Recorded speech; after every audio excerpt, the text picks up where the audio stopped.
The following is a special presentation of ESPN on ABC. Welcome, everyone, to one of college football's greatest traditions, the Red River Showdown from the Cotton Bowl in Dallas, equidistant between the campuses of the University of Texas and Oklahoma. Today, the 109th meeting in this rivalry between the Longhorns and the Sooners. They've been playing each other since 1900 and since 1929. They've met every year in this historic venue with the 92,000 tickets split right down the middle, literally, between the two schools.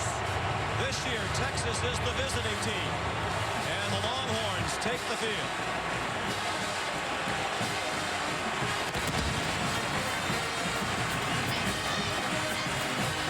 Hi, everybody, and welcome. Sean McDonough, along with the College Football Hall of Famer Chris Spielman, will be joined in a moment by Todd McShay. Delighted to have you with us. As you can tell, as always in this game, the atmosphere is festive, despite the fact that both teams come in off a loss for the first time since 2007. In the case of Oklahoma, Chris, they were number 4 a week ago, now number 11. A lot of work to do to get back into the college football playoff picture. Bob Stoops says that's still alive, but they have to win out. Well, they do, and the one thing they have to do, Sean, they didn't do last week, is they had critical mistakes on third down defense, both mental and physical. On offense, look, you're Trevor Knight. You got to be better than 54.5% completion rate. In this day and age of college football, that's not good enough. No, indeed, it is not. It was a factor last week in their loss at TCU against a very good Horned Frog team. Down on the field, here's Todd. And Trevor Knight, guys, is still a work in progress. When you look at him on tape, when the run game's working, it sets up a lot of easy reads and a lot of easy throws against man-to-man coverage. But when it's not, I just don't think he's at that point yet where he can carry this team. Now, when you look at him, first of all, mechanically, he's getting sloppy with his footwork. We saw that last week. You see how wide he opens with that left foot? It opens the body, and that affects the throw. The ball sails, incompletion on it, what should have been an easy throw. Then here in his read, you're going to have a wide receiver coming underneath. He sees the safety and assumes he's going to run off and carry that tight end, the post corner, but he doesn't wait long enough to result in interception. Now, he can run. He's got a big-time arm, but if I'm Texas today, I'm trying to put him in as many third and long situations, so they've got to load up against the run and do very well on those early downs. And Todd, as you know, the strength of this Texas team to this point of the year has been defense. They're very disappointing 2 and 3, but Charlie Strong has thrown 9 players off the team. That hasn't helped them on the field. They need some confidence, and a big win today would help. Well, they do. And on offense, they can't have any self-inflicted wounds. For example, the fumble on the goal line before the half last week. Also on defense, they're 99th in rush defense. That's not good enough, but their scoring defense is at 19.2. That's okay. And they have to be able to run the ball. They can do that with Malcolm Brown and Jonathan Gray. The Longhorns were a 2-touchdown underdog last year and upset the Sooners. They're trying to do it again today. Overcast day in Dallas. The kickoff in a moment. Musical chairs. Fun, right? Well, not when your travel rewards card makes it so hard to get a seat using your miles. That's their game. The flights you want are blacked out, or they ask for some ridiculous number of miles. Honestly, it's time to switch to the Venture card from Capital One. With Venture, use your miles on any airline, any flight, anytime, no blackout dates. And with every purchase, you'll earn unlimited double miles. From now on, no one's taking your seat away. What's in your wallet? Some secrets I think all these people were murdered. These could be the first return. are too big I died. to stay buried. This changes everything. They're right not to trust us. We're not saints. Resurrection, all new Sunday on ABC.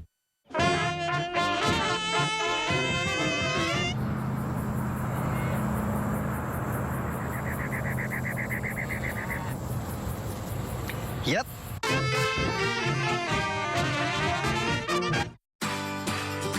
Smoke in the sky and fire in the air. Desire burns between them. Lead your way. Sing your song. Moving every day, going further on. No matter who you cheer for, we're all fans. Great tailgates start at Academy Sports and Outdoors. Right stuff, low price every day. Check it out. When I peel this sticker off the munchie meal, I have a 1 in 4 chance of winning cool prizes like flights on Southwest Airlines, skateboards, Fandango movie tickets, Neff gear, or free food you can eat like a whole nother munchie meal. It's called Jack's Munchie Peel Instant Win Game, and it's awesome. Check this out. When I peel this banana, I win the inside of this banana. Cool story, bro.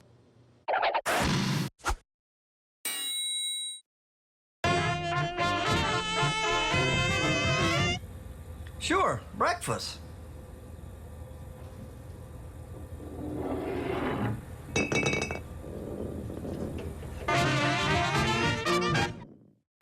KVU News nominated for 8 Lone Star Emmy Awards.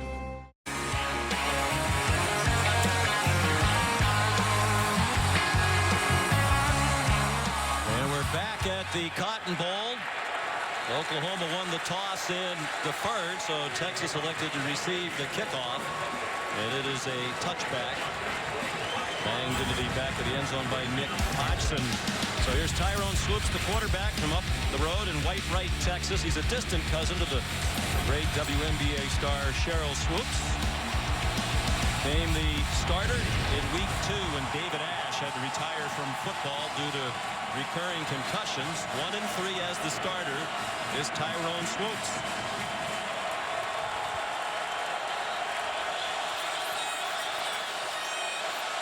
They elect to start on the right hash mark with 3 wide receivers.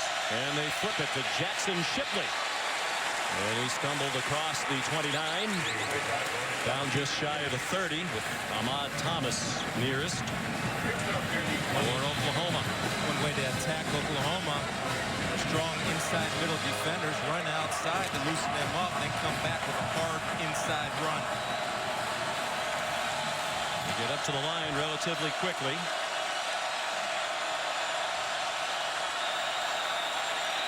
And movement along the line of scrimmage. Ball start. Number 65. Offense. 5-yard penalty. Second down. Marcus Hutchins, the left tackle, guilty of the false start. And probably the biggest problem that Texas has on offense is the inexperienced offensive line. As you can see, the veterans are Cedric Flowers and Kent Perkins, each making just his 7th career start. Taylor Doyle's a new starter at center today. He's moved from guard to center. They have had some difficulty at that position. Shipley the catch, banged out of bounds by a native of this area, Zach Sanchez from Fort Worth. Just shy of the first down marker. 3rd down and 2 for the Longhorns. Good call by Sean Watson to give Swoops a 1-read look. Throw the ball on time and on rhythm. And saw the corner playing off, just a little out cut. Get his confidence going early, and Swoops. They struggled on 3rd down. 32% for the year. And a big hole created by that young offensive line. One of the strengths of the team, the running backs. Malcolm Brown got that carry. He'll split time with Jonathan Gray. It starts off with a nice double team on Big Jordan Phillips, number 80, between the center and the guard, able to create penetration backwards and hitting the hole with some power. Swoops handed it off to Malcolm Brown. Look at his effort. Driving forward, the ball's out. No whistles on the play. Quentin Hayes going the other way for an Oklahoma touchdown.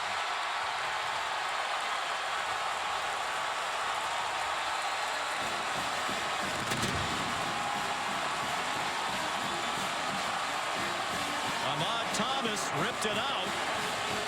So many defensive scores in this rivalry, so often a big part of this game, and we have one already today. See Ahmad Thomas, understanding that he's the 2nd, 3rd, or 4th guy in on the tackle, is not going for a hit, but working his arms right to the ball where Malcolm Brown has it and rips it out. You don't want to question the effort of Malcolm Brown, but you also want to say, look, you're not getting any more yards. Just get down on the ground and ball security, #1 rule. They are reviewing it. Don, hear me. But I believe they might rule Don, can you hear me? that Brown's knees were down after looking at that replay. Charlie Strong upset about it. You have to give the officials credit, Chris. Yeah, so Brown was moving forward, fighting for every inch, and they didn't blow the whistle prematurely. The question is, was his knee down before the ball came out? Because the whistle had not sounded. Yeah, I think he's down right there, Sean. Then the ball is out.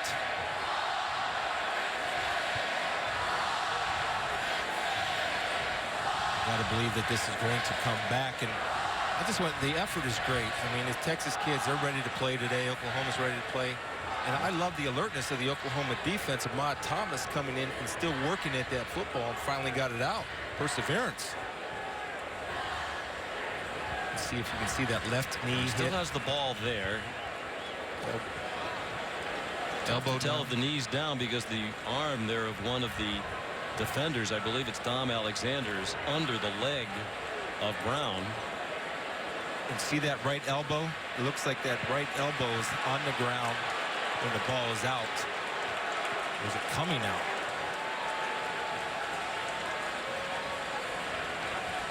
Don Capel is the replay official. This Big 12 officiating crew.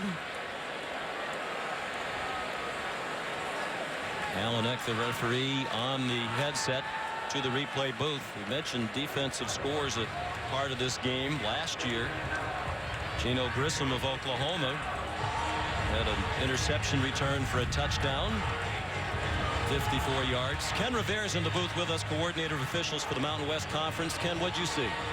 Well, it looks like we're looking to see if the knees or elbows down before the ball comes out. I think that's pretty tough to see for sure. I'm not sure that we have enough evidence to overturn that. That's a part of the problem that Texas has, is the self-inflicted wounds if this is not overturned. And they have that lack of confidence, Sean, and that's something they need. Something right needs to go their way. And Charlie told us in the meeting that we've got to get a break somewhere, somehow, and this might be the break that they need if it is called back. Well, I'm inclined to agree with Ken Rivera. My conclusion would be, if you had to bet your life on it, that he was down, but there still needs to be the video evidence to support that it's very tough from the number of angles, and we've had a number of angles, tell if his knees were down before that ball got ripped out. And the fact that it's taken this long and there hasn't been a ruling would say to me that Don Capel believes it wasn't conclusive, because if it was conclusive, you would think he would arrive at that conclusion faster than this. We looked at the replay and it looked like the knee had a better chance of being down before the elbow. I think the ball was coming out when the right elbow hit. You can see right here. There's the effort now. There's left elbow. Left knee is down. Well, that's the question. Can't see his left knee there. And Alexander has his arm around the right thigh of Brown that might have kept the right knee off the ground.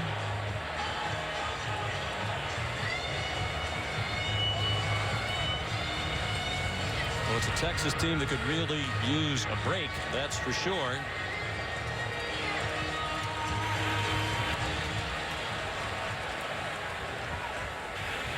After further review, the ball carrier's knee was on the ground before he lost possession of the ball. It's Texas ball, 2nd down and 6 at the Texas 47-yard line. The game clock will be reset to 13:26. 13:26. And that's part of the reason why it can take a while. They have to figure out where the ball should be spotted and what the time on the clock should be. Well, I'm inclined to agree with Ken Rivera. I think they got it right. I think if you had to bet, his knee was down, but I'm not sure we ever saw a replay of it that demonstrated that conclusively.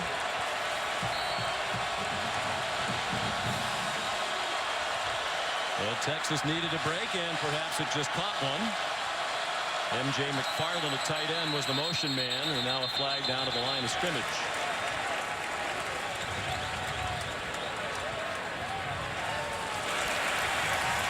Ball start. Number 82. Offense. 5-yard penalty. 2nd down. Jeff Swain out there as part of the 2 tight end formation.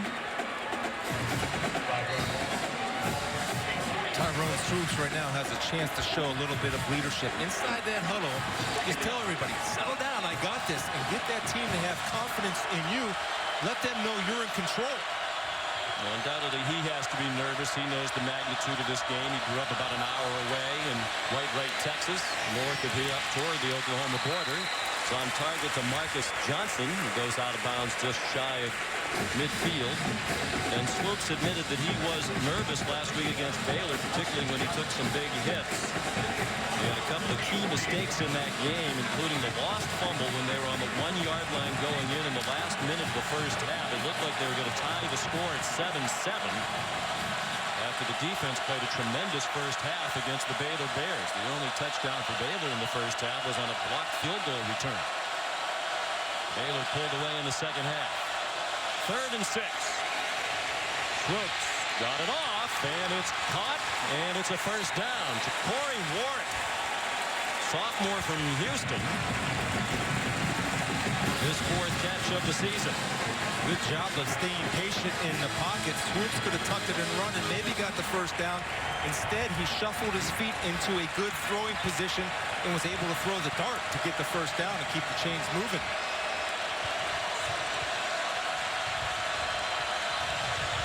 Jonathan Gray, the running back now. And he gets his first carry of the day, and he's in big trouble. Nowhere to run and dump for loss back at the 50-yard line. Quentin Hayes, the safety.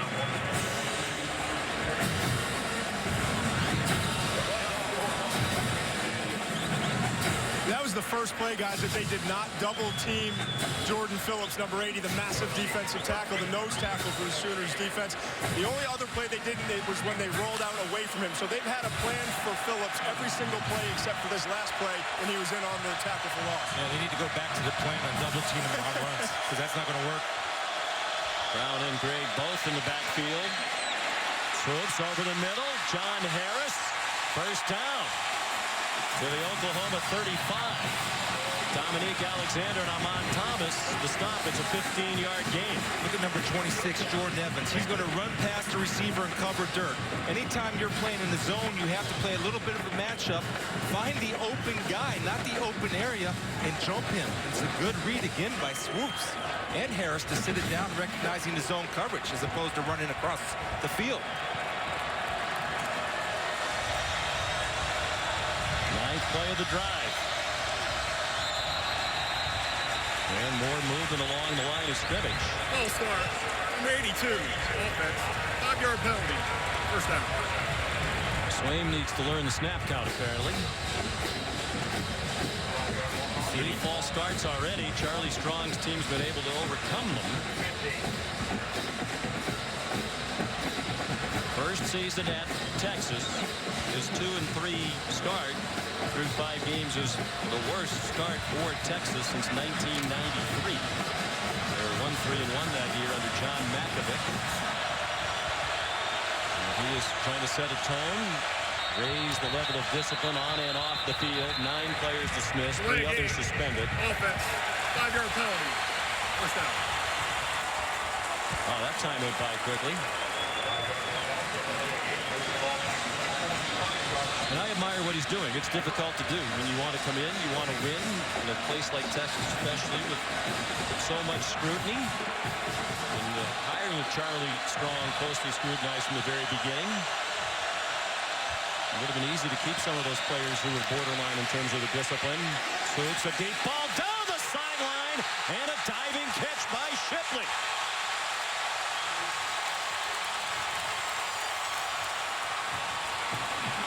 Starts off with the recognition of man-to-man coverage. They're going to run a little wheel switch route. And Shipley just is going to outrun Thomas. And I love the fact that Swoops, it could have been a little more accurate, but he put the ball where only his guy can get it.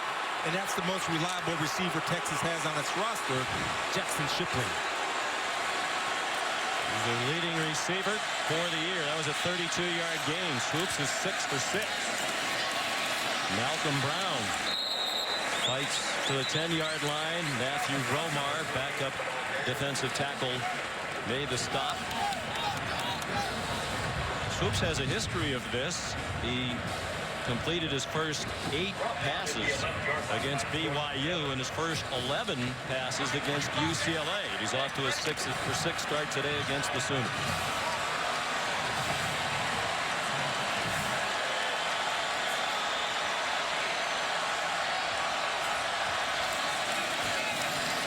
Brown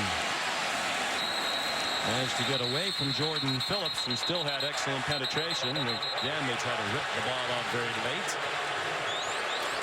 Grissom doing some woofing now with Brown.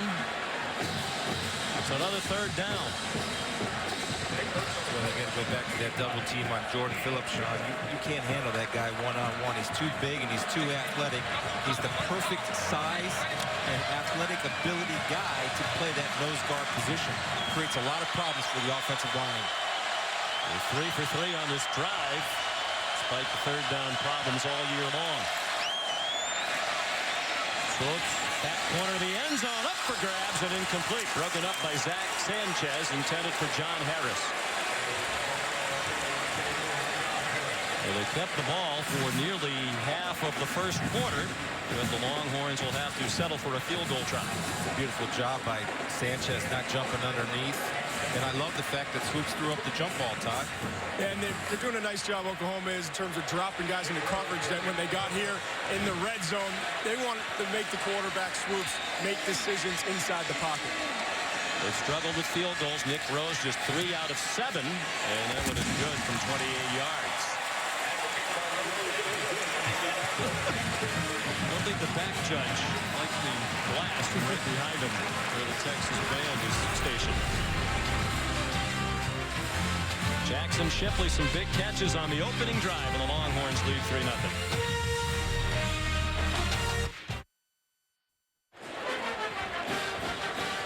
109th meeting all time in this great rivalry between 2 of college football's heavyweights. Texas leads all time. The Horns won last year, ending a 3-game losing streak in this rivalry.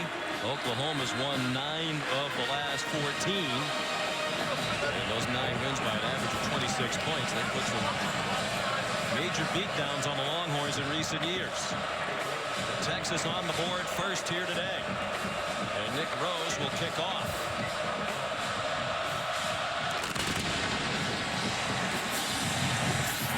Short kick down to the 10-yard line to Alex Ross, leading the country in kickoff returns. And he is off to the races. 91 yards, touchdown Oklahoma.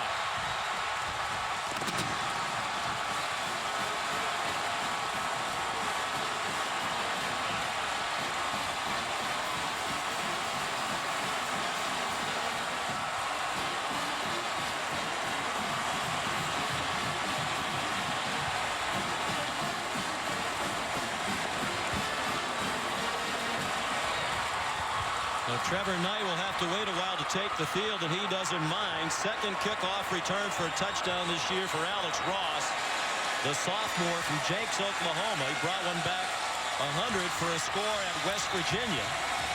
Had an 80-yard kickoff return in their opener against Louisiana Tech. The extra point's good by Michael Honeycutt.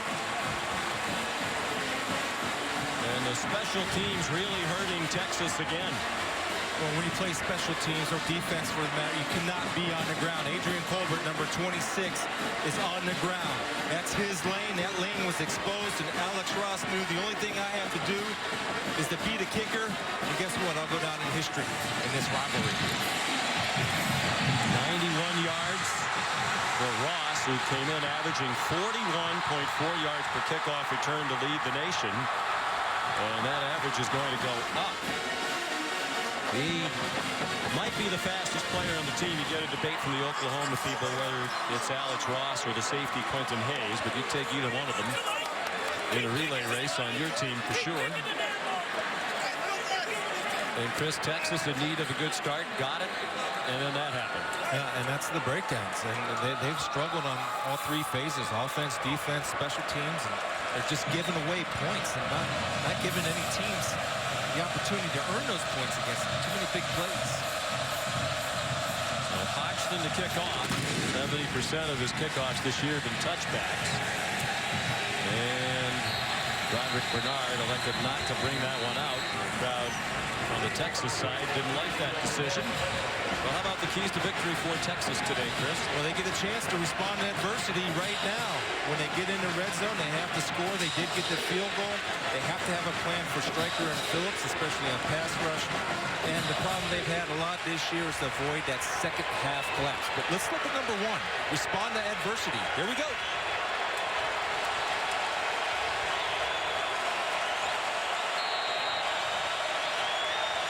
Tyrone Swoops will start with Jonathan Gray behind him. Two tight ends, Jeff Swaim and M.J. McFarland. Swoops got it off. Fourth catch already for Jackson Shipley. Dominique Alexander made the tackle, but it's a gain of 11 and a Texas first down. Sean, they went with a bunch formation. Sean Watson told us that they had trouble against TCU. That's three receivers all clustered at the line of scrimmage. It's designed to create confusion, especially in man coverage and zone coverage. And right now, Oklahoma has not fixed the problem from last week. They've got 37 in their loss in Fort Worth. Back in the Metroplex for the second week in a row. Swoops throws it away. Pressured by Jordan Evans, having a terrific year. Sophomore from Norman. Legacy, his dad, Scott Evans, was an outstanding defensive tackle, all Big 8 back in the late 80s for the Sooners.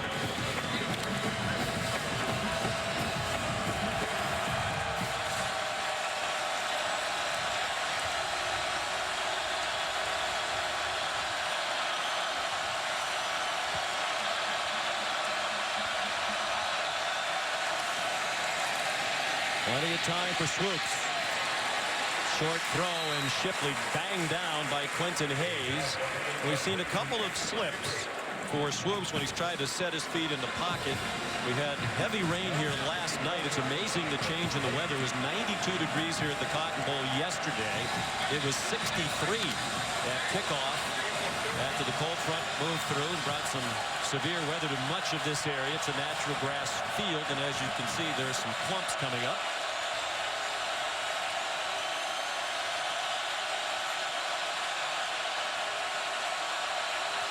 On 3rd and 6, Swoops had to pitch it quickly with the pressure, and Jonathan Gray got nothing. Jordan Evans again with help from Dom Alexander. Boy, if Marcus Hutchins, number 65, gets his block, this is off to the races. TCU ran this last week against the red zone, and just Marcus could not get his block. Jordan Evans did a great job avoiding the block and making the tackle for his teammates. He's a striker. Along with Stryker, he'll strike you. William Russ is the punter. First year as the starting punter as a senior from Shreveport. He's had a decent year, averaging just under 44 per punt. Sterling Shepard back deep. This is a short one. Flag thrown. Shepard dropped immediately by Jordan Hicks.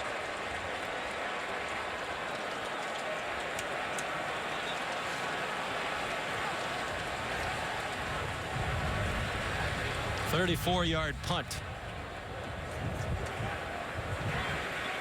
During the kick, illegal block in the back. Number 7 of the receiving team. 10-yard penalty from the end of the kick. First down, timeout.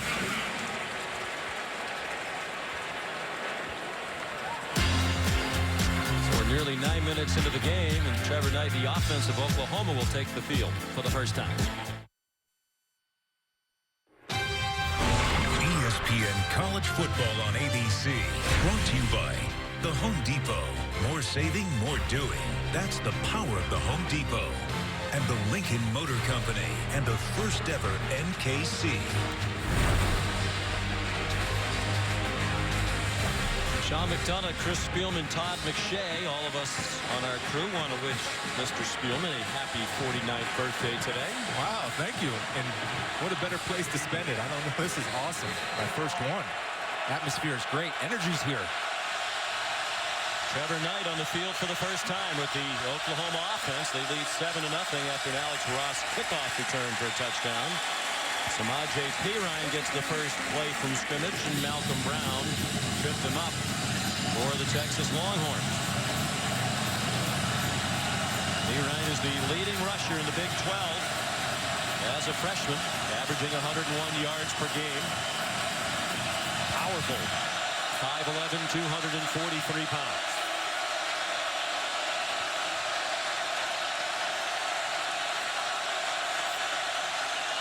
Knight playing in this Oklahoma-Texas game for the first time. He was injured last year. Blake Bell played quarterback. Perine stuffed to the line of scrimmage, led by Jordan Hicks, the senior linebacker from Cincinnati. Jordan's having a great year. Been riddled with injuries, but he's been waiting for this game, this opportunity. Does a good job of scraping off, and you see a lot of white helmets getting in that football. And I'm telling you, you need a lot of white helmets to bring Perine down. He's the leading tackler for the year. Hicks coming back from an Achilles injury last year. Perine with a lot of work to do, and he gets corralled by Steve Edmond.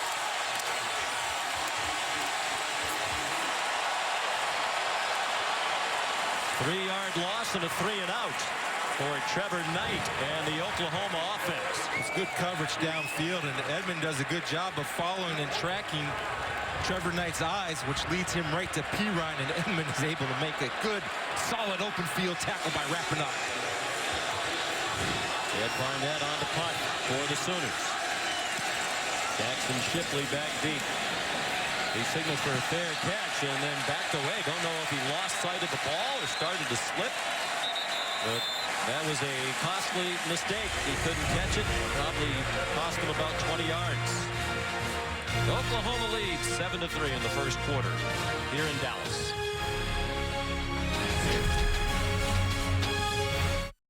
Is at Texas A&M. Cedric Flowers took off early. Number 66, offense. 5-yard penalty. First down. 5 offensive penalties against Texas. Yeah, that'll drive Coach Strong crazy. I looked over at the sidelines, and his hands just kind of flew out and said, what are you guys doing? Those are the self-inflicted wounds that this team needs to avoid, because now you're in a field position battle. 4 false starts, 1 delay a game on the Texas offense. Swoops. He's in the clear. They have an angle, and he's not a speed burner. Sanchez runs him down with help from Julian Wilson.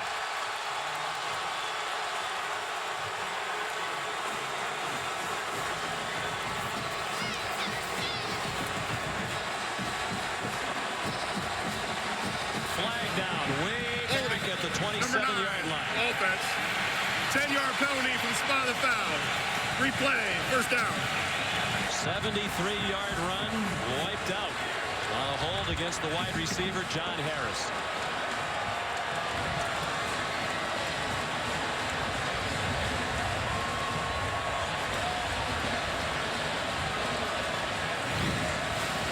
There's Harris right here. Now he's going to have his hands outside. He's got it on Zach Sanchez. Right there, if he did not pull the jersey, Sean, you have to be disciplined enough to let that go. And by him pulling the jersey right there, slowed him down just enough for Swoops to pull away before Sanchez could reel him back in. Discipline, that's part of the deal when you're blocking downfield. No doubt about the call. Charlie Strong didn't like it, but officials have to throw the flag on that play. 6th offensive penalty. Malcolm Brown got banged down by Jordan Evans and Ahmad Thomas. Does it seem to you, Sean, this team is playing with a little bit more confidence on offense? And I think the reason why is because number 18, Swoops, has gotten off to a good start, and they've been able to establish something on the ground. They don't look like the 94th ranked rushing offense in the NCAA right now. They found a little bit of rhythm rushing the ball last week. They ran for 190 yards against Baylor. That was a season high. Averaged almost 5 yards per carry. Marcus Johnson couldn't catch it. And here's Robert Flores in the studio. All right, Sean, AT&T Inside the Headset. Battle of heartthrob head coaches in Cliff Kingsbury and Dana Holgorsen, Texas and West Virginia. Devin Lauderdale gets some great blocking downfield. He goes in for the touchdown. Red Raiders up 13-3, late first quarter in Lubbock. I don't know if I've ever heard Dana Holgorsen described as a heartthrob, but I'm sure he appreciates it. I'm Brad Pitt if he's a heartthrob. Swoops down the middle, incomplete. Intended for John Harris.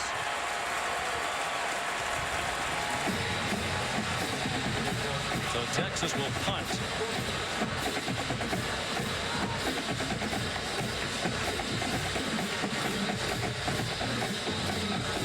William Russ. Sterling Shepard back deep. First-year punt returner still getting comfortable in the role. They averaged 14 yards per punt return last year with Jalen Saunders back there. Shepard averaging just under 6 yards per punt return. Makes a fair catch of a 43-yard punt. Tonight on ABC, the chase for the NASCAR Sprint Cup title continues its race 2 of the contender round. At the end of this round, 4 more drivers will be eliminated. They will no longer be contenders. Don't miss the Bank of America 500 from Charlotte tonight at 7 Eastern, 4 Pacific on ABC. Money on JJ. Is that a bank run? You just stumble into one. But, you know, at 49, you're still very sharp. Your beautiful wife, Carrie, texted me today to say you're actually 50 and you're starting down about your age. No, not yet. Maybe she's confused. Trevor Knight. I don't know if that's a busted play or just an awkward fake with a running back who was not near the quarterback. Nashawn Hughes was putting pressure on Knight, who threw it away. Well, Nashawn Hughes is not confused by any type of actually poor play action, and Nashawn's able to cut off his pursuit angle, get on the pursuit angle tonight to force the throwaway. Just a play action pass on a ride. Not the way it was designed. With the running back that far away from the apparent fake. Second and 10. Alex Ross tripped up by Malcolm Brown. He is an outstanding defender. They lost Desmond Jackson in the middle of that defensive line, and that was a big blow. He injured his foot against UCLA in Game 3 and had surgeries out for the year. Brown remains a stand-up.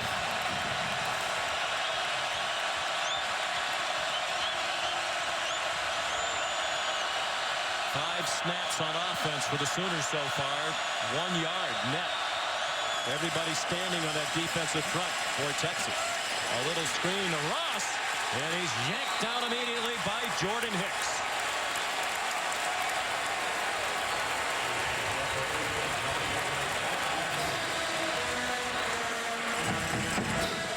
The Texas defense is playing well enough to beat teams of this caliber. They were terrific last week against Baylor. They're playing with their hair on fire. They're flying to the football, and they're in good position to make plays. They're not trying to do what they're not supposed to do. They're playing within their framework. Jed Barnett punts again. Over along the far sideline and out of bounds. No chance for Jackson Shipley to return it. Charlie Strong replaced the legendary Mack Brown, dismissed 9 players, then lost their returning starting quarterback David Ash with recurring concussion. They're 2-3, their worst 5-game record since 1993. And Charlie Strong says we just need some confidence. Players are good enough to win. They need some good things to start happening. He didn't like the spot on that punt out of bounds either. And marked it at the 22. Jonathan Gray turns the corner and got corralled by Jordan Evans. I think it's important to point out with Charlie, just going back to that 1 second, Sean, is he doesn't want to throw guys off. He's giving guys opportunity after opportunity to make a choice. If they don't make the choice, then he has no choice but to get rid of them. The rules are very clear. He has the 5 core values that are posted everywhere around the Texas facilities. Gray taken down by Charles Tapper.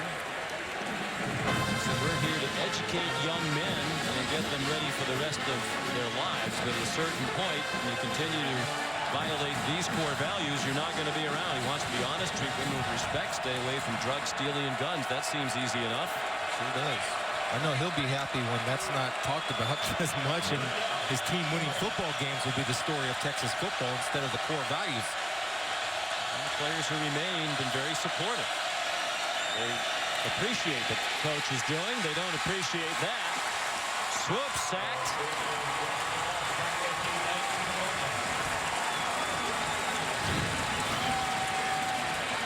Gino Gresham coming off the corner does a good job of sliding, getting underneath Hutchins. First time Swoops made a poor decision with the football. He did have a throwing lane. He could have turned it into a running lane and got the possible first down. His eyes dropped and faded to the right.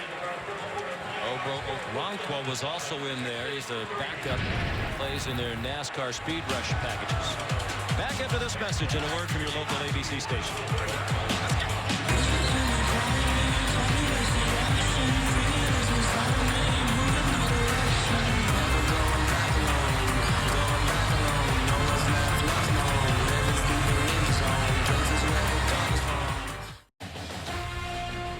Back at the Cotton Bowl in Dallas, right in the center of the Texas State Fair, which is ongoing. Our crew enjoyed some very healthy food options here yesterday. I got to put them on a workout. It's ridiculous. William Russ on the punt for Texas.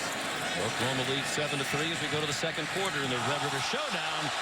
And here's the 7th penalty of the game for Texas. Adrian Colbert just knocked down Sterling Shepard, who was waiting for the punt to come down. That's a second mistake that he's made on special teams, and he's hearing about it from Coach Strong. Remember, he was the one that fell down on the kickoff return for a touchdown. Head catching interference. Number 26, kicking team. 15-yard penalty from the spot of the foul. First down, Oklahoma.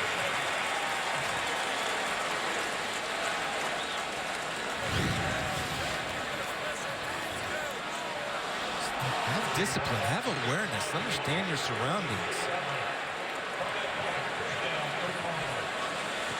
I don't think I've seen a head coach run 50 yards that fast to come down and disappoint a player. He is absolutely livid, and he has every right to be. Charlie Strong just cannot stand the type of mistakes his team is making in the first half of this game. Well, they're dominating the game in every way except the penalties.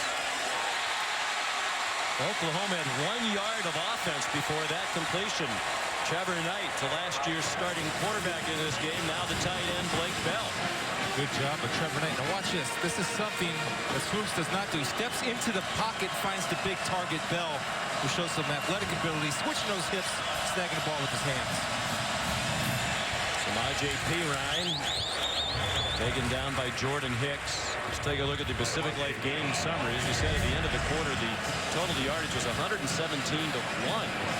in favor of Texas. Oklahoma adding yards now after the penalty on the punt. Just one penalty against the Sooners, 7 against Texas. One of them negated a 73-yard run by the quarterback Tyrone Swoops, to the very least have them in field goal range. Oklahoma's touchdown on a kickoff return. Perine planted. Jason Hall, backup safety, freshman from just down the road in Grand Prairie, Texas. I'm not going to say anything because I just want you to admire the tackle. It's beautiful. I'm done. That's a big, strong man. He had a lift and plant. 3rd down and 6. Out of the pistol. Knight has his pass batted down, and it is a forward pass, incomplete. Malcolm Brown having a monster first half for the Horns. Well, watch Malcolm Brown work the edge of the pass protector right here. Number 90, he's going to work his edge, not staying square with the offensive lineman, getting on that edge, and he wins that battle and is able to get the right hand to swat it down.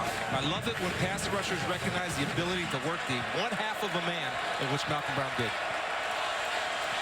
Michael Honeycutt, one of the best kickers in the country, trying a 44-yard field goal.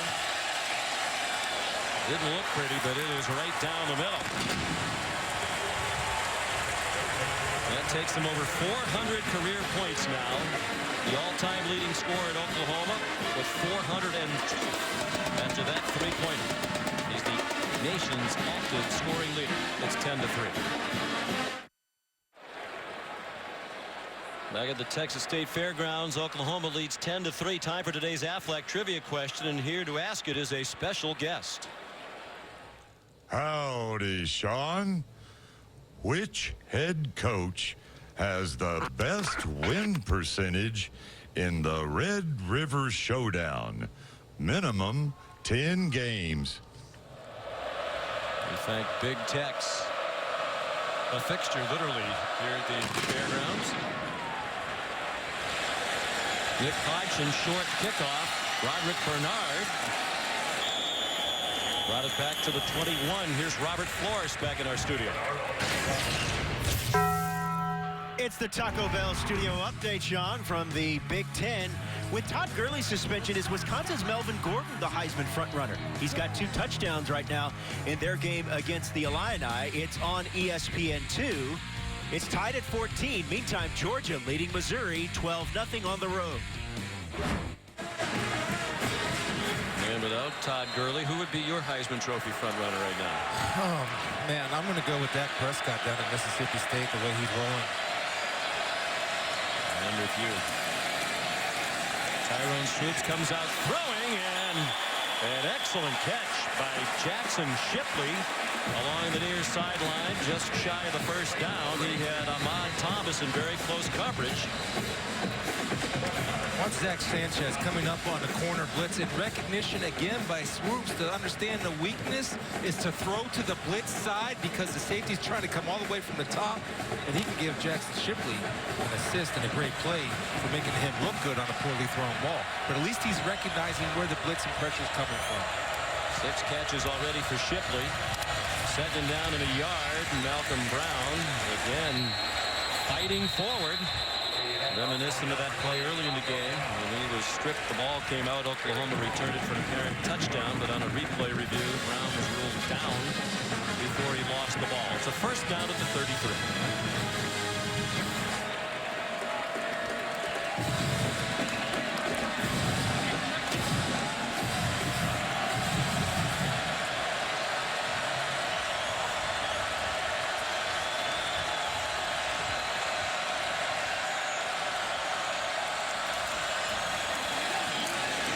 Jonathan Gray looking for help. Wants to break free from Eric Stryker, and then Charles Tapper made the tackle. Gain of a yard. That's where their defense is so strong. I mean, they're strong up the middle, especially when Jordan Phillips makes that decision that nobody's going to block me. Then you have the speed of the linebackers, whether it's Stryker, whether it's Alexander or Evans. All of them can run. Tom Alexander, number 1 there in the middle of your picture. Made his first career start as a freshman in this game last year and had 19 tackles. Here he comes after Swoops, and it's an interception by Zach Sanchez. Touchdown, Oklahoma.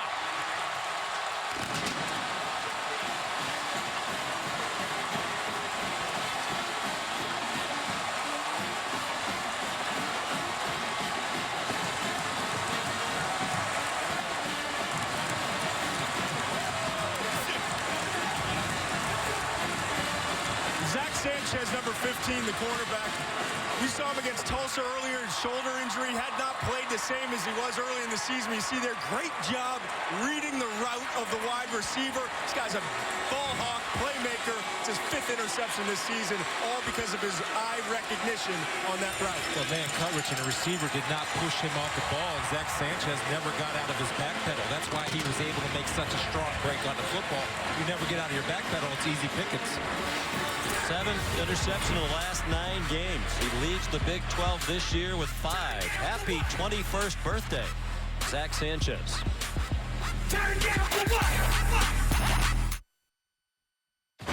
ESPN ESPN College Football on ABC. Brought to you by Cadillac and Aflac. Ask about it at work.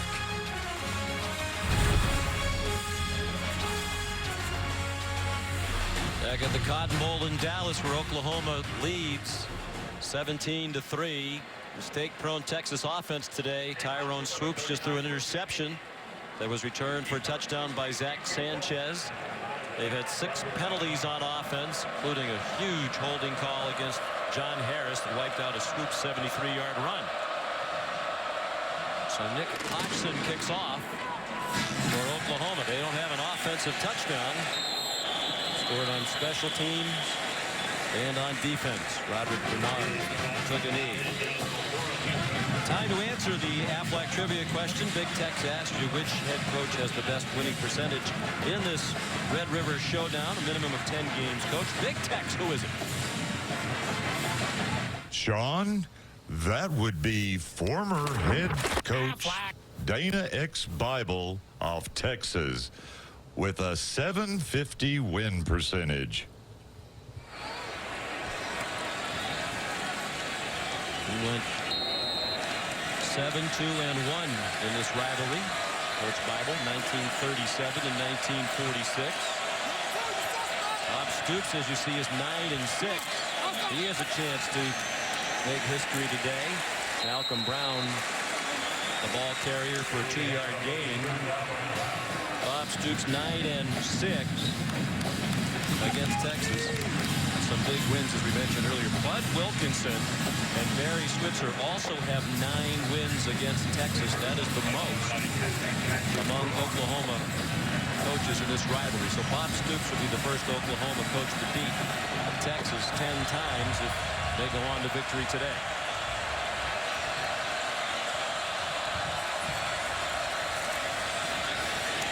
Swoops the pitch to Malcolm Brown. Got enough of a block from Jackson Shipley to pick up the first down before Quentin Hayes made the stop at the 37-yard line. Well, this time they block it again. They had trouble in Oklahoma defending this against TCU. It's just what we call a speed option, and they're asking Stryker to play both quarterback and pitch. Don't ask players to do what they can't do. That's impossible for any player to do both. 11-yard gain.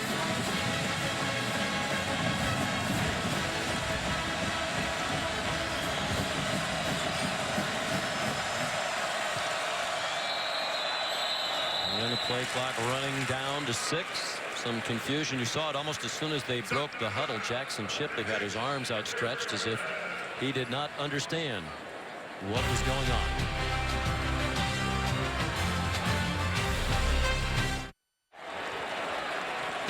Tonight over on ESPN, don't miss an SEC doubleheader starting at 6 with Alabama and Arkansas, and then at 9, Bo Wallace and number 3, Ole Miss.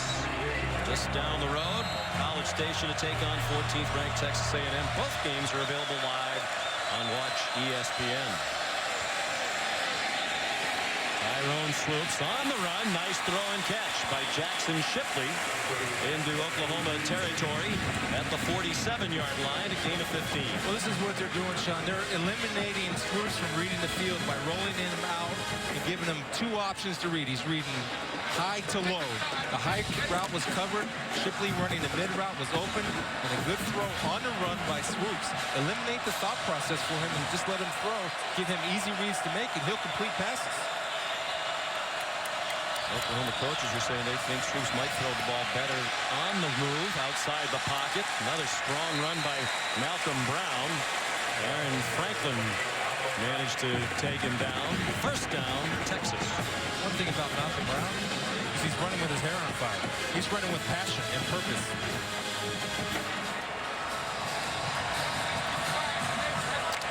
They are running the ball better than they have for most of the season. We've mentioned earlier that started last week against Baylor. Brown is 52 yards rushing on 10 carries. Swoops needs to get rid of it. And with Hayes around his legs, threw it He was outside the tackle box and got it beyond the line of scrimmage. Good work by the quarterback to unload. Excellent work, and to get away from number 19 there, Eric Stryker coming off the edge. And what Stryker brings on his pass rush is speed off the edge. And watch Swoops go ahead and avoid him right here and make a good decision. Just beat him with a quick inside move and have the strength to get away not only from Stryker, but the strength to throw the ball with Hayes hanging on his legs. That's a good decision. That's growing up.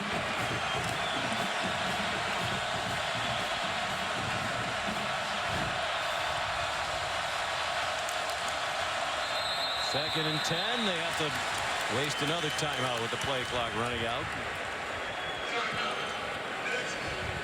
It looked like Charlie Strong might have been telling his coaches, let's get these plays in a little bit more quickly.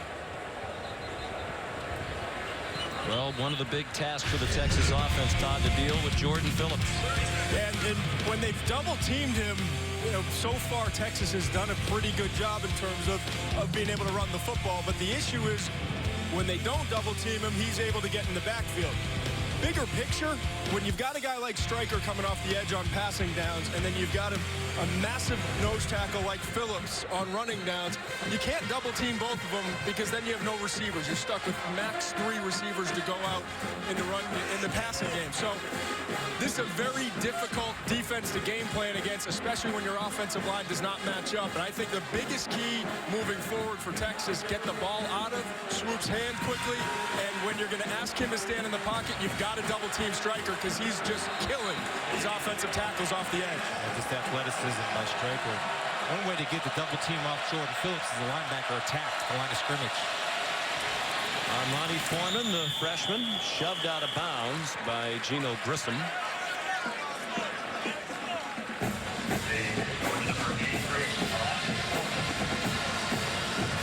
Marked out at the 33-yard line. 3rd down and 7. 9 minutes to go in the half. Texas has 10 first downs. Oklahoma has 1. And yet the Sooners lead 17-3.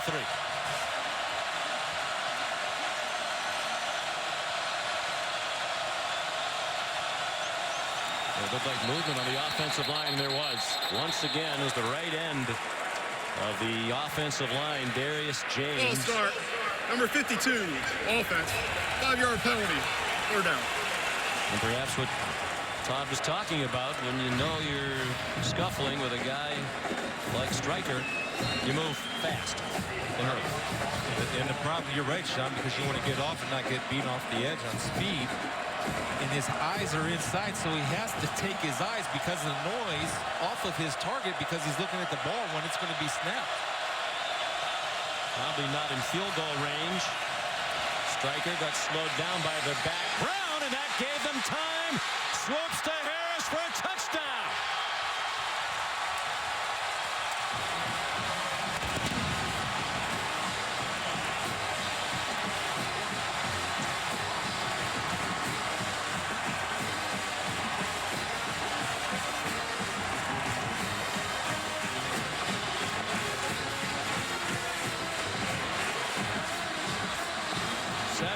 Yard drive, 38 of them on the touchdown pass to John Harris, a senior who was not much of a factor in this program prior to this year. Sean Watson, the offensive coordinator, told us yesterday he's been the most pleasant surprise this season on offense.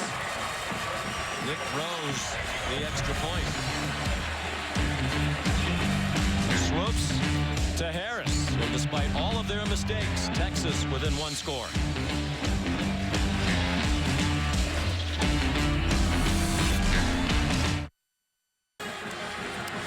Sean McDonough, Chris Spielman, Todd McShay. The Red River Showdown from the Cotton Bowl. Texas a touchdown to get within 7.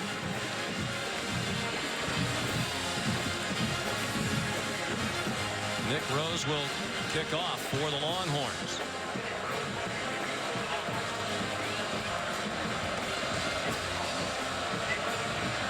Alex Ross has returned to kick off for a touchdown today. Starts from just inside the end zone.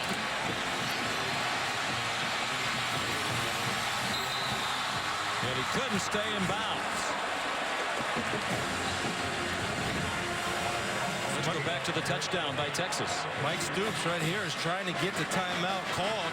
In college football, the head coach is the only one to call the timeout. Now, watch Malcolm Brown just getting away of Stryker coming off the edge. We just talked about that. Just enough time that Ahmad Thomas, number 13, right there in your picture, jumps to the outside. They have 3-on-1 instead of the deep middle part covered. You see the eyes. And what really impressed me from being in the end zone sitting here, I was looking at his eyes as he was trying to look down the field. That was one of the rare times I've seen Swoops throw when his receiver hadn't broken open. Great anticipation. Well, the Stoops brothers knew that play might be difficult for them, but they couldn't get the timeout. Nobody on their field saw them. Trevor Knight, just the 11th play from scrimmage for Oklahoma. Contrasted to Texas's 34 offensive plays, and there's no gain on that play. You know, I see a fired-up defense, and I can tell why. When I see a one technique, which is a nose guard, and an inside defensive tackle making plays on the sidelines, Oklahoma has yet to fatigue those guys up front, and they do have a problem with the depth of their inside defensive linemen.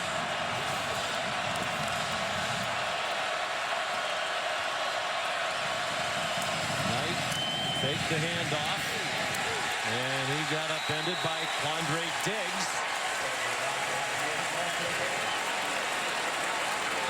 And Chris, I think you make a great point. One of the big points of emphasis for Oklahoma coming in this game was try to run a lot of plays. They love to go tempo, try to wear down this defensive front. Remember, Tank Jackson, the nose tackle, has been out because of injury. They don't have depth, but only running the 11 plays coming into the series, Oklahoma is not accomplishing that goal.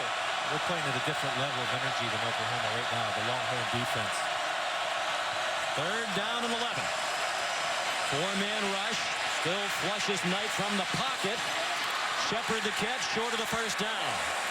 Jordan Hicks got him onto the grass, about 1.5 yards short of the first down. And they'll punt. Oklahoma will.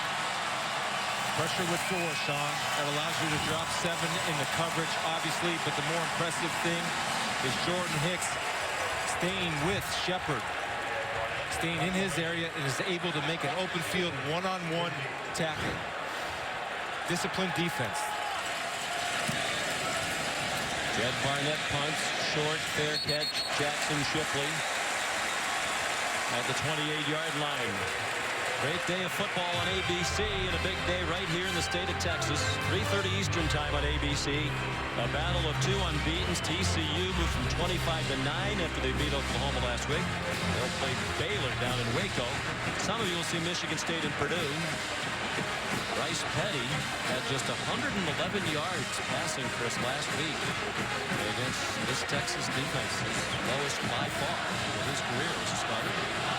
Surprised at that 59.3 completion percentage for Bryce Petty. Baylor's lowest passing total since 2008 against anybody. Swoops collared down. Chuka Ndulue made the tackle. Gain of 2 for Tyrone Swoops.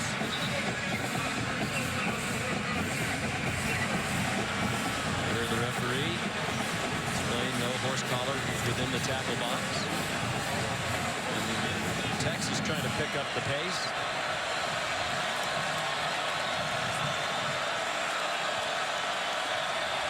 Diamond formation, a couple of tight ends adjacent to the quarterback. Jonathan Gray, the running back. And he got belted by Aaron Franklin as he crossed the line of scrimmage.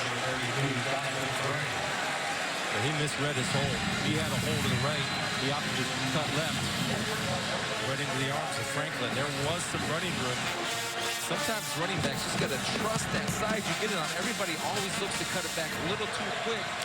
There was room to the right. Stay patient with it. They always talk about running backs being patient. Be patient.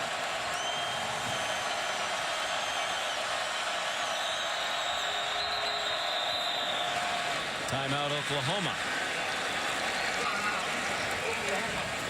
With 5:18 remaining in the first half, and the Sooners leading 17-10.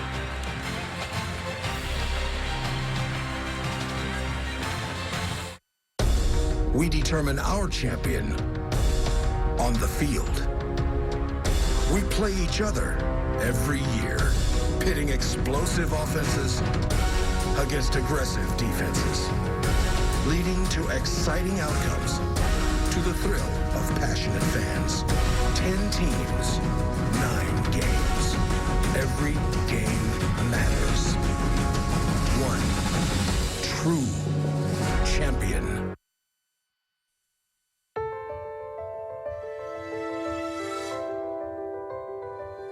Across the world, they are known as daring dreamers, innovators, and game changers. But around campus, they're known as the competition. The University of Texas. What starts here changes the world. Well, the reason for the timeout called by Oklahoma, they had only 10 men on the field on defense. Now they have the full complement of 11 for the 3rd down and 7 for Texas. Tyrone Swoops has some running room, has a 1st down. I mentioned earlier, he's not a rocket, but he runs well enough to be effective. They got them to the 39 and a 1st down. Well, a better decision right here. Taking his throwing lane, turning it into a running lane, and knowing he only needs 7 yards. Good decision. We're seeing this young man kind of grow up and making better decisions and not panicking after the interception for a touchdown by Sanchez. He's been to this game before, growing up about an hour north of here in White Wright, Texas, a town of just about 1,600 people. He has not played in this game before, nor has Trevor Knight. Almost a catastrophe, and now a big gainer for Texas as Gray crosses midfield with a 12-yard gain. Ahmad Thomas made the play for Oklahoma. A self-inflicted wound avoided. What Texas needed to have good things happen, to get a break. And the offensive line did an excellent job because they have to sustain blocks that much longer because how long the play develops.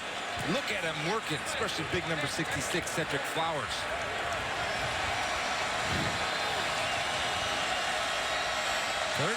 First downs to 1.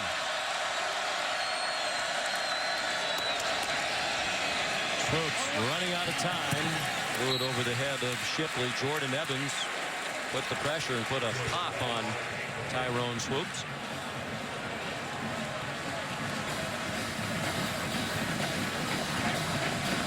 Texas, you and Todd were mentioning huge problems in the second half this season. They entered today having given up only 16 points in the first half all year combined in 5 games. But they've given up 80 points in the second half. In large part, it would seem because the offense has struggled. The defense is on the field too long. They wear down without depth. But that defense hasn't had to be on the field very much today. Marcus Johnson. A 2-yard gain. Julian Wilson the tackle, and we're under 4 minutes to go in the first half. Sean Watson, the offensive coordinator for the Longhorns, doing a good job of calling it, mixing it up on 1st and 2nd down. Wouldn't be surprised if they take another shot here, not on this particular down, but as you progress into another new series to try to fool Oklahoma because they're caught in that line of scrimmage on the early downs. 3rd down and 8. Swoops got it off. Marcus Johnson weaves his way down to the 29, upended by Ahmad Thomas. 18 yards and a 1st down. Well, when I see a linebacker, number 26, Jordan Evans, throw his hands up in the air. There he is in the middle of the screen. Throw his hands up in the air. Like, who's got him? That's a mental mistake, and they were hurt last week, Todd, by mental mistakes against TCU in the back end. Yeah, and I'm impressed with Swoops, Chris. His eyes usually drop when pressure starts to come. He's looking to run like most young quarterbacks. Not there. Sees the field. Big 1st down. 3 minutes to go in the half. Malcolm Brown, a good bounce outside. He ran away from Geno Grissom and rumbles down to the 5-yard line where Ahmad Thomas made the tackle. This is the patience right here. There's the cutback. Sets it inside. John Harris, number 9, a wide receiver, working his rear end off for his teammate, for his buddy, getting the block on Julian Wilson. They got him on the ropes. You got to respond. That's effort all the way around by that whole front. They marked the ball back at the 7. They got inside the 6. Nowhere to hand it. And a busted play results in a 1-yard loss. Quentin Hayes, Gino Grissom made the tackle. It's almost like they have a good play, then some kind of mistake. And a good play. They just keep overcoming. And remember, that was one of the keys to victory, being able to handle adversity.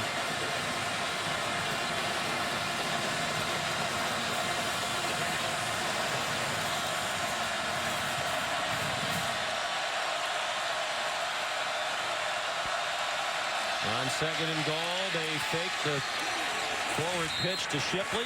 Swoops got them down to the 2.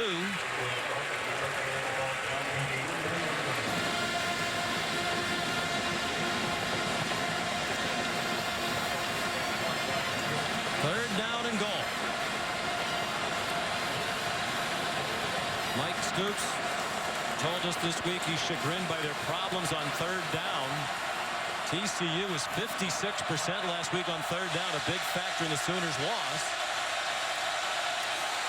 And at the goal line, almost another disaster for Texas. Last week, a half minute to go in the first half, Swoops fumbled at the 1-yard line going in when it looked like they were going to tie the game.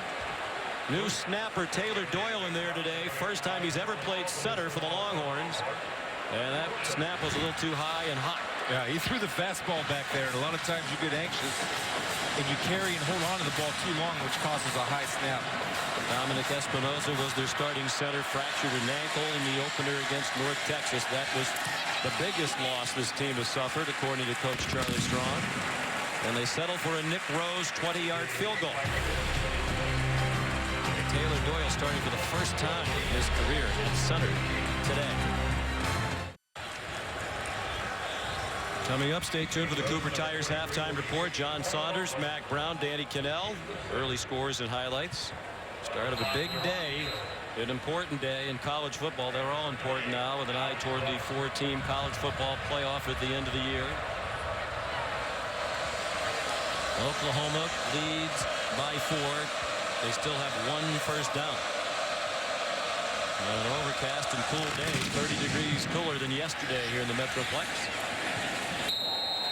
Good kickoff by Nick Rose. Both Oklahoma touchdowns have come from units other than the offense. Alex Ross, a 91-yard kickoff return after Texas had kicked the field goal to take a 3-0 lead. And then Zach Sanchez, who's been criticized lately by some Sooner fans for his up-and-down play. He said he spent a lot of time this week working on getting back to paying attention to his technique and fundamentals. Just 3 points on the field goal by the offense, set up by the offense. See how they play in the 2 timeouts for field position. Looks like they're going to regroup. Samaje Perine. Well, you talk about double teaming Jordan Phillips. Well, Oklahoma needs to start double teaming Malcolm Brown on runs because he's handling his business at the line of scrimmage. You cannot move him, and he's using his powerful hands to throw off the guard and make tackles at the line of scrimmage or close by. Number 90, Malcolm, is playing.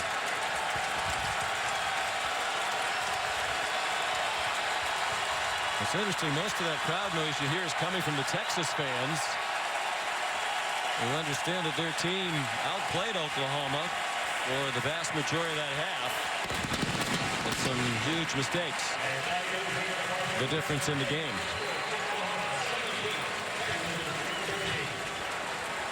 Here's Todd with Coach Strong. Coach, you dominate both sides of the ball really in the first half. A lot of mistakes. What do you say to your team at halftime? Well, it's the main things happened to us is the mistakes. We had 6 procedure penalties. You had a hold on a long run. Then we give up an interception, touchdown, and a kickoff return. We're killing ourselves. If we can just correct the mistakes we're making and then just continue to dominate the second half, then we should be able to turn this game. You've got a young quarterback in Tyrone Swoops who's really played well, seems to be coming of age. What's the game plan for him in the offense in the second half? Well, just continue to move the ball and be consistent. We need first downs and just keep drives moving. Thanks, Coach. All righty, Tom. Charlie's team outgained Oklahoma 278-29 in the first half. But it's Zach Sanchez and the Sooners who head to the locker room with a 17-13 lead. Stay tuned now for the Cooper Tires halftime report right after these messages.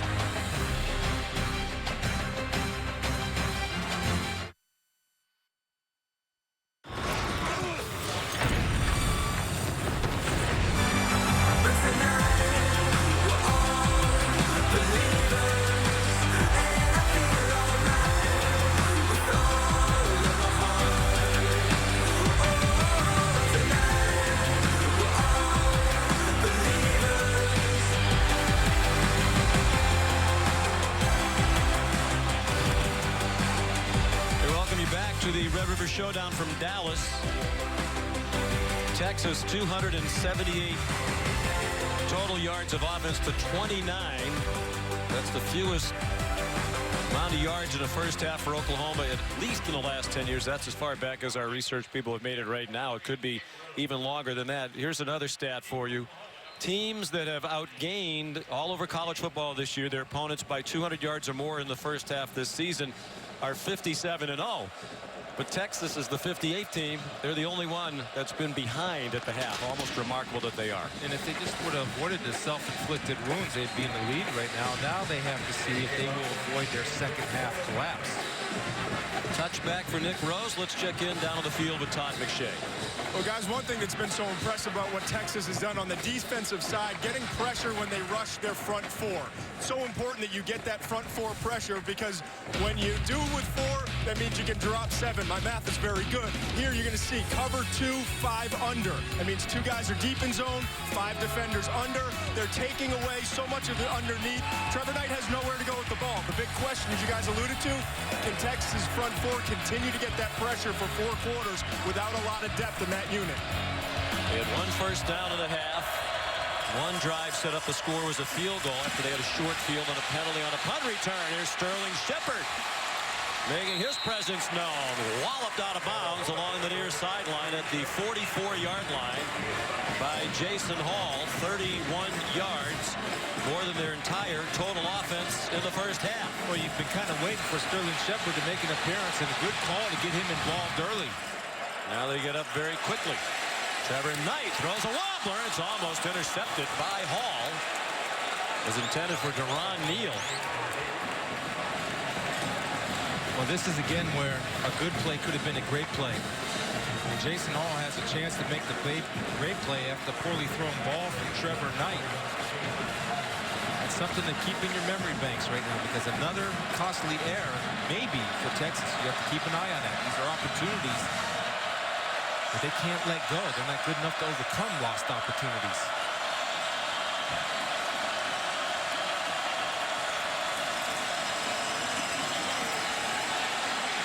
Shepard slips down. They went into the bag of tricks.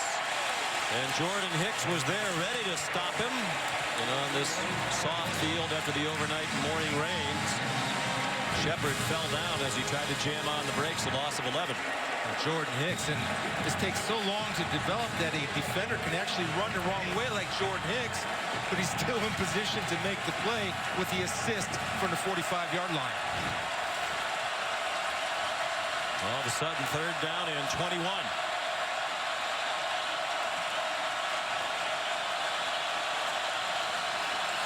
Knight's 4 out of 7 passing. They go to a draw to Payride. He crossed midfield, but is down at the Texas 47, well short of the first down by about 13 yards. Quandre Diggs made the tackle. So a little razzle-dazzle and a little spark for that Oklahoma offense, but then the loss of 11 brought that drive to a screeching halt. Huge confidence builder by Texas. A team that lacks confidence, that needs something good to happen. They keep doing it. Jed Barnett to punt for the 4th time. Jackson Shipley back for it. Telling his teammates to get away from a short punt that goes out of bounds at the 20. Todd, how about Tyrone Swoop's play as the quarterback for Texas in the first half? Well, one of the things that Chris and I saw studying his tape the fact that his eyes would drop when pressure would start to come. That's a sign of a young quarterback. You lose sight of down the field. Watch him here. By the way, great job by our camera crew getting that close up there. He's got his eyes up. That allows him to see his open receiver. Once again, here you're going to see, going through his progression reads, closing on that helmet, he's seeing the entire field. It's completely different than the tape we saw. I think it's been the biggest difference. I talked to Coach Stoops at halftime. He said busts on third down were the biggest issue.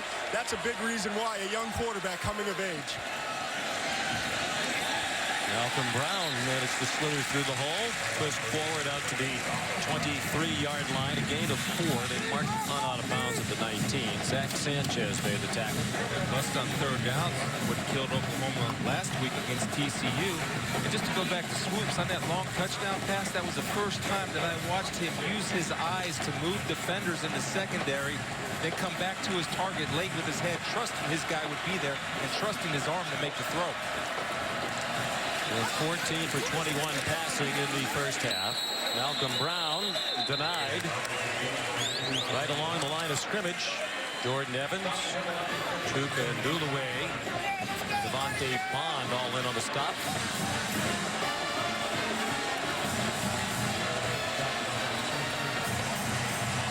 Third down and 6. Texas was 5 out of 10 on third downs in the first half. Under the Stoops brothers entering this year since 2000, Oklahoma's third down defense 31%. Neck and neck with Virginia Tech for the best in the country over that decade and a half. Low throw at the feet of Marcus Johnson. And it'll be a quick 3 and out for Tyrone Swoops in the Texas offense. People are going to look at Swoops and say that's your fault. No, it's Marcus Johnson's fault because it was a zone coverage. Marcus Johnson has to sit that route down. Instead, he tried to carry it all the way across the field. Swoops threw the ball where he was supposed to be. William Russ will punt Texas for the 4th time.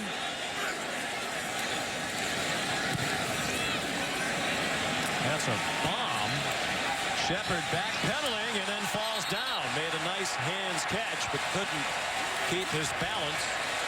And they'll mark it at the 16-yard line.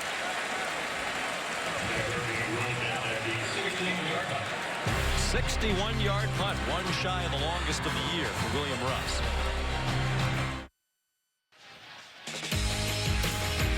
The DirecTV mobile studios bus has been here in Dallas for the past few days, but it's all gassed up now, about to head down to Waco and then to College Station. The games later today. You'll also be taking the National Championship Trophy presented by Dr. Pepper along for the ride. That'll be awarded after the National Championship game just down the road in Arlington, Texas on January 12th.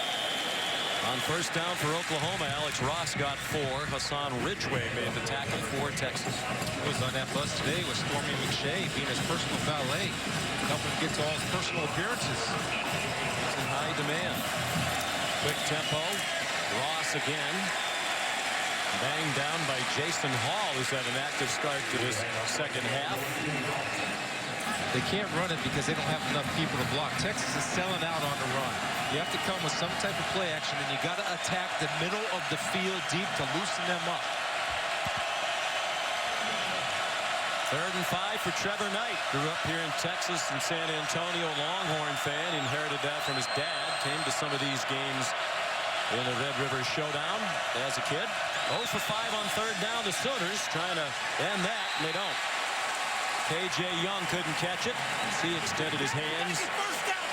Andre Diggs had the coverage. I just think he has his mind made up. Now, this is a well-thrown ball.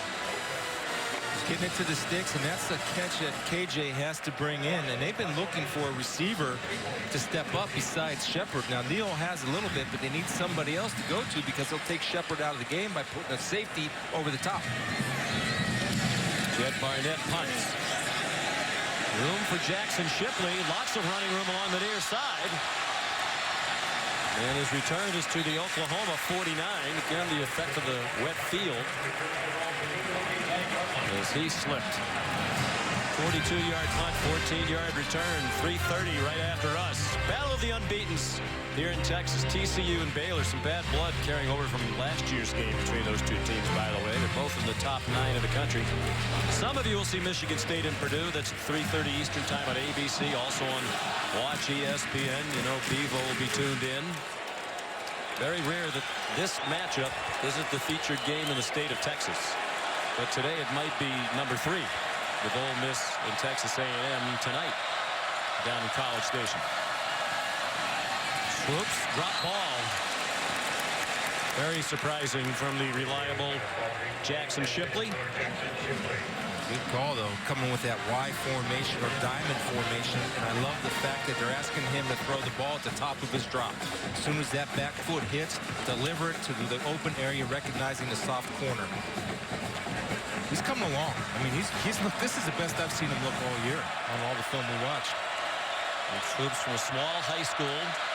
They thought he was going to be a work in progress this year. Thrown into the action with Ash having to quit football, and now Stryker sacks him back at the 46-yard line of Oklahoma.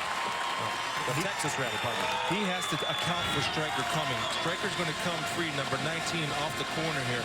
And let's see what happens with Malcolm Brown. See, Malcolm Brown released it, so that's on the quarterback to pick up that blitzer himself and dump the ball to Malcolm Brown right now. And his eyes dropped. Lost his progression. Stryker, in the words of Mike Stoops, the defensive coordinator, a constant nuisance to the offense. And that has certainly been true again today. Hayes came on a safety blitz. Marcus Johnson, a terrific catch. Lunging forward at the Oklahoma 46. They're short of the first down by 7 yards, and the punting unit will come on. It's a better job of recognizing blitz and getting rid of the ball when that back foot as a quarterback plants. Marcus Johnson atoning for his last mistake in the last series of not stopping his route. William Russ is on to punt. Sterling Shepard back for it. The teams exchanging 3 and outs. High and end over end. And a fair catch by Shepard at the 15-yard line. 31 yards on the boot by William Russ. Stryker coming in hot after the quarterback.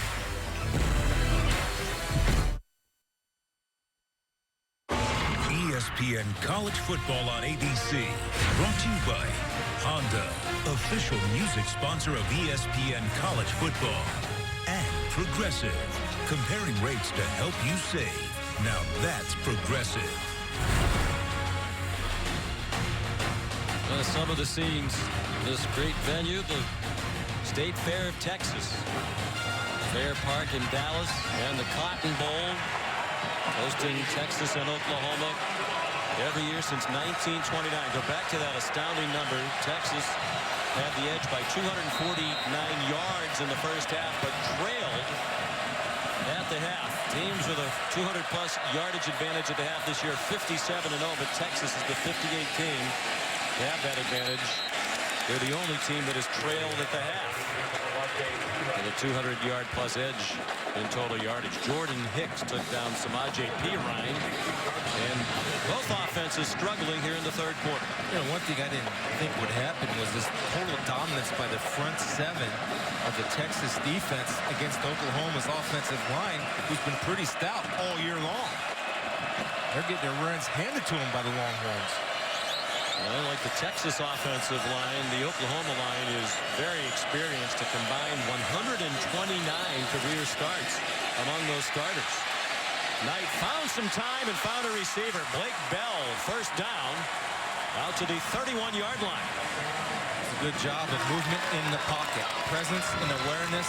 And when Trevor gets in trouble, his feet are usually the problem. Right here, he gets his feet running toward the target, which puts his shoulders and arm on line. Blake Bell showing good hands again with his second catch of the day. Each for 15 yards. He was the starting quarterback last year here in their loss to Texas. Went 12 for 26 passing and threw a couple of interceptions. In 2012, he ran for 4 touchdowns out of their bulldozer. Steve Edmond planted Samaje Perine after a gain of about a yard. This is the first game where I watched Perine, Sean, where he's not falling forward. I mean, he's getting stuck and he's going down. One, he fell backwards, and right there, Edmond knocked him to the side. It's tough to go forward when you get hit that hard. Yes. He got hit like it was Chris Spielman hitting him. 18 yards rushing for Perine. He averages 101. Knocks off the hands of Sterling Shepard. With Duke Thomas in coverage, and Oklahoma faces 3rd down and 9. Boy, if this was in stride, Todd. Yeah, and you know, I'm just noticing this is not the tempo offense that Oklahoma wants to be and has been in previous years. You think with this Texas defense, it doesn't have a lot of depth, that they'd be working to get to the line and really running plays fast. It has not happened today. They haven't converted on 3rd down yet. 0 for 6 is OU.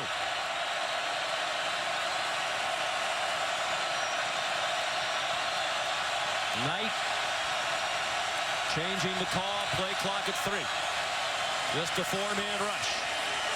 Deep down the sideline and over the head of Deron Neal, who is moving into some open space. Mikel Thompson had the coverage for Texas. A missed opportunity because Mikel slipped.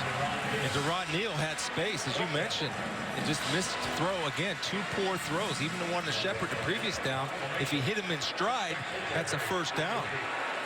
Midway through the 3rd quarter, another punt for Jed Barnett. Jackson Shipley, late decision, make their catch at the 20. So after a wild first half, the defenses are taking control here in Dallas. Yum, yum.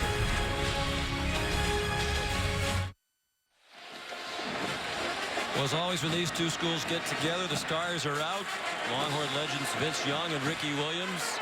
Toby Keith, country music legend, on the Oklahoma sideline. Vince and Ricky now in our business working for the Longhorn Network. I like it. Good for them. Great players. Swoops throws quickly. Jackson Shipley. Good hands catch. Zach Sanchez knocked him out of bounds at the 29-yard line. Gain of 9, 2nd down and 1. These two teams have combined for 5 possessions and 5 punts here in the 3rd quarter.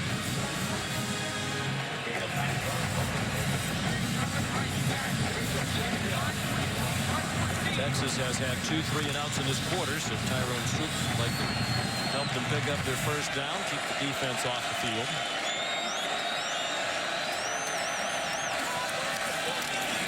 And Malcolm Brown got to do most of that on his own to get the 1st down. Wrestled down by Charles Tapper. It's been inspiring the way he's run the football. I mean, when you have a running back and you're an offensive lineman, you see that guy, Sean, fighting and clawing for everything he can get. That motivates you to pick up your game, to stay on your block longer. Well, they have the running backs to be a good rushing team. It's the offensive line that is still a work in progress, but take away all of those false start penalties, they've handled themselves pretty well today. Swoops throws over the head of Jeff Swain. Striker forced maybe the up throw. And Swoops feels that pressure because he has to understand that his guy's not going to hold up all day on the edge.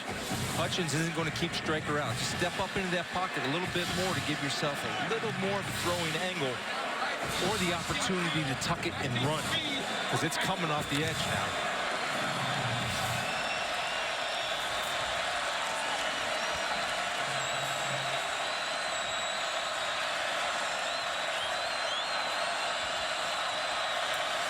Out of the pistol. Malcolm Brown, nice cut. Flag thrown in the interior of the offensive line. Eric Striker made yet another tackle. Gain of 4. But there is a flag thrown. We're going to get Darius James, number 52. Personal foul. Chop block, number 52, offense. 15-yard penalty from the previous spot. Replay, 2nd down. You know, this is a great rule for college football because it protects guys. If you're engaged high, you can't get hit low. And you see right there, that's brutal. You cannot do that. And you can't have a big enough penalty for that because you can career guys. Taylor Doyle was the other culprit. There's the new center, Dominic Espinosa. Had started 40 straight games at center for Texas before he was injured earlier in the year. Good throw on target right into the number 7 of Marcus Johnson. They get back out to the 32-yard line. They'll need 9 more for a first down. Here's the plan for Stryker. If you can't get him with 1, get him with 2. Take a look. Swain right here is going to chip him. Then Malcolm Brown will trip him, which allows the throwing lane for Swoop, who throws the dart and throws to an open area for number 7, Marcus Johnson.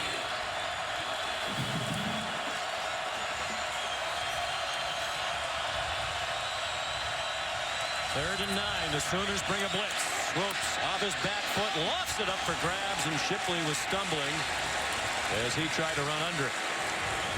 With Stephen Parker in coverage, the freshman from Tulsa. Good aggressive call by Mike Stoops. Don't be passive. 3rd and 9. Blitz them, make them make a play and a decision. It worked out well, forcing the overthrow. Sterling Shepard back for the punt from William Russ.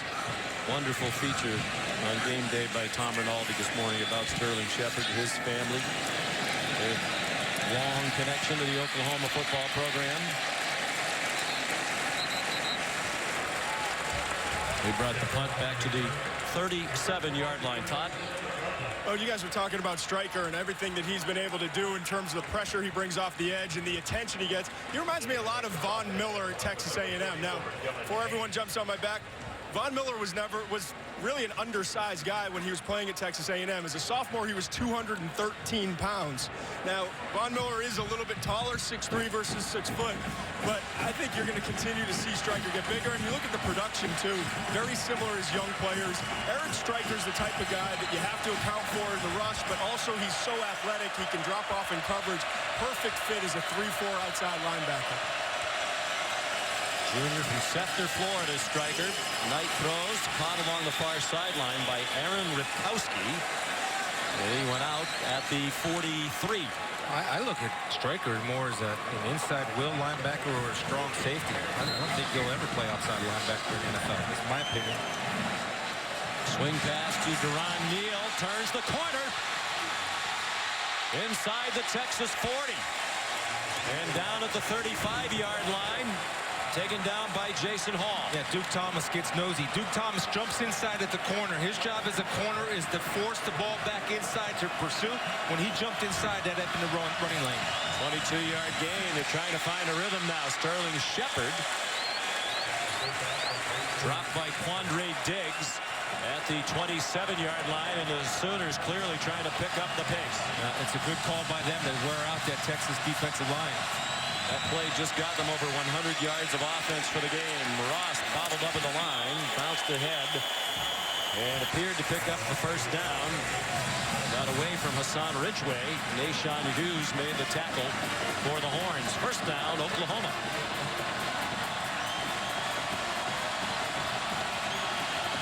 Under 5 minutes to go, third quarter. Neither team has scored in the second half.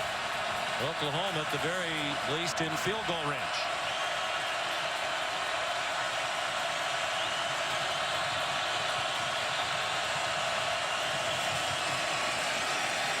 Lots of time for Knight. Shepard's wide open. Touchdown!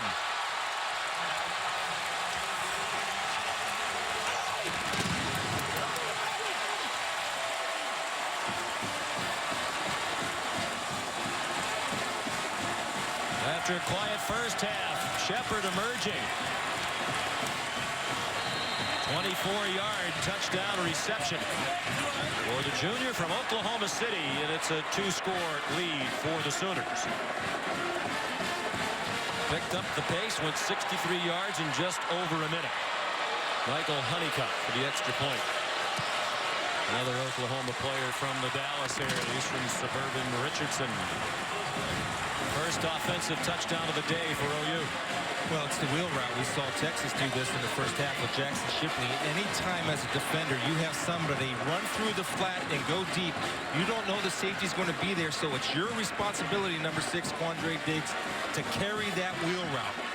lost his footing. What about this? I mean, that's very close to a personal foul, is it not? It should have been called. Yeah, that's a late hit. I don't think the officials even saw it, to be honest with you, because it was so late. But that was a good read right there by Trevor Knight. Good design and a mental error by Quandre Diggs, because anytime there's somebody in the flat, you have to carry him deep because you have no idea if the safety is vacated or not. If you missed the feature this morning on game day about Sterling Shepard, his dad, the late Derek Shepard, was a walk-on at Oklahoma. Many thought he was too small, about 5'9", walked on at Oklahoma, wound up being a fine receiver, a team captain, part of a national championship team, played in the NFL. Then came back to Oklahoma as a graduate assistant. When Bob Stoops got the job, he inherited Derek Shepard as a GA. They were together about 6 months, and Derek Shepard got a job at Wyoming. Left his 6-year-old son, Sterling, and the rest of the family, including wife Sherry, in Oklahoma City until they got settled in Wyoming, and tragically died of a heart attack very shortly after he arrived in Laramie. Nick Hodgson's kickoff returned by Roderick Bernard. Sterling Shepard was 6 years old. Bob Stoops kept him very close to the program throughout the years, constantly at practice, at the games, wearing his dad's number 3. And who knew when he was 6 that he turned out to be a great high school star. Very emotional for both of them that day when Bob Stoops offered him a scholarship to come to Oklahoma, following his dad's footsteps. Bob Stoops spoke at Derek Shepard's funeral. Wonderful speech, and he had a typed copy of it in his desk for all of those years. And when Sterling elected to come to Oklahoma, Bob gave Sterling a copy of the speech he had kept in his drawer for all those years. Wonderful story, beautifully told as always this morning by Tom Rinaldi. Jonathan Gray, the ball carrier. Devontae Bond made the tackle.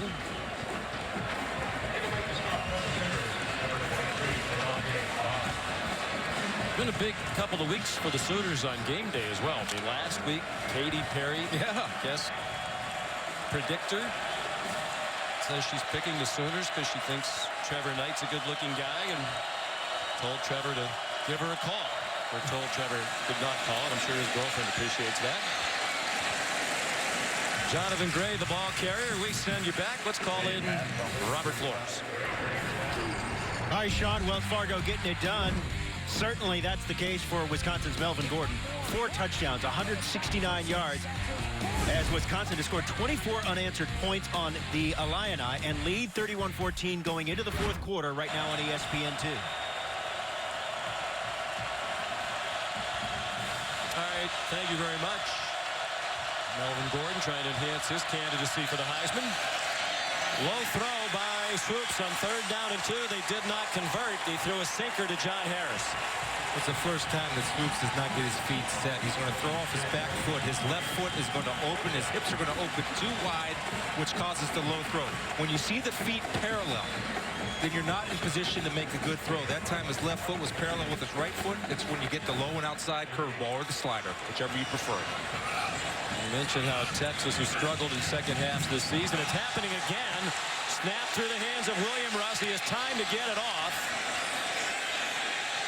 And under the circumstances, did pretty well. Downed at midfield by Dylan Haynes. Just another self-inflicted wound. It's one that you certainly can handle. And we see this. And this is the dichotomy of the whole season for Texas right here. Snaps off face mask, snaps through the guy's hands. Yeah, he's got to catch that one, punt. It was a little high, but still. And their special teams are brutal. 3rd quarter's brutal, too. Yep, been horrible all year long for them. Outscored by 28 in the 3rd quarter this year. That was entering today's action.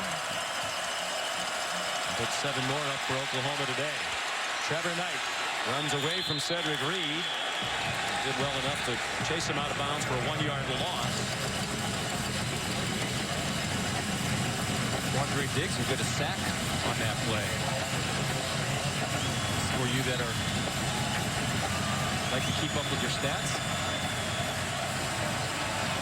Texas came into the day with 20 sacks, 3rd in the nation in sacks per game. That's their 1st sack of the day. Only Utah and Virginia Tech have averaged more sacks per game than the Horns entering today. Another swing pass. This is K.J. Young. I know you like that tackle, too. Kept his head up and delivered a hit. Quandre Diggs. They've done a good job of tackling in space most of the day, Sean. And just to go about keeping your head up, yes, but I like the fact that he doesn't drop to his knees on contact and he ran through the target. Oklahoma, by comparison, has been an excellent third down team this year. Knight threw a strike off the hands of K.J. Young. Hard to imagine he could have thrown it much better than that, but the redshirt freshman from Paris, California, didn't catch. Well, again, his feet are in rhythm with his arm, and this has been the problem. When you have somebody over the top as Sterling Shepard, then you have to make a throw to a guy you need to count on, and right now, KJ's not that guy because that was a great ball by Trevor Knight. They don't have there's all kinds of movement on the snap there. They don't have a touchdown catch by a wide receiver other than Sterling Shepard this year. And if they want to be a championship team, number 19, offense, 5-yard penalty, 4th out. You're going to have to be able to develop somebody, and somebody has to step up and start making those plays. And Trevor's got to be a little bit more consistent.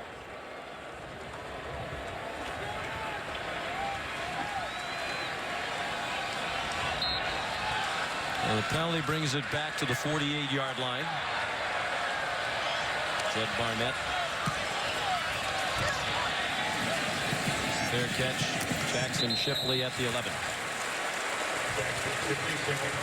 ESPN tonight, an SEC doubleheader starting at 6 Eastern time. Number 7 Alabama trying to bounce back after the loss at Ole Miss last week. Takes on Arkansas. That's college football primetime presented by Hampton Hotels. And then at 9. Mo Wallace and number 3 Ole Miss. Can they do it again? Tough task on the road in front of more than 100,000 down the street here in College Station. Both games are live on Watch ESPN. We'll be wearing that out in the airport on our way home to this great city tonight. Looking forward to seeing Alabama handle that power running game of Arkansas. They'll get tested. Texas has done nothing on offense here in the second half. And that play yields nothing for Malcolm Brown. Zach Sanchez, the tackle. 4 punts. Total of 27 yards of offense in the half. They had 278 in the first half. Wonder if they have any type of tempo that they might try or something that they work on. One, it helps them get in a rhythm, and two, you can eliminate a lot of the thought process for Swoops being a young quarterback. Sometimes that's a lot to absorb. Maybe to get him into some type of rhythm, go with the up-tempo. Oklahoma had 1 first down in the first half. Texas has 1 in the second half. Texas has 2 in the second half. John Harris struggling for additional yardage.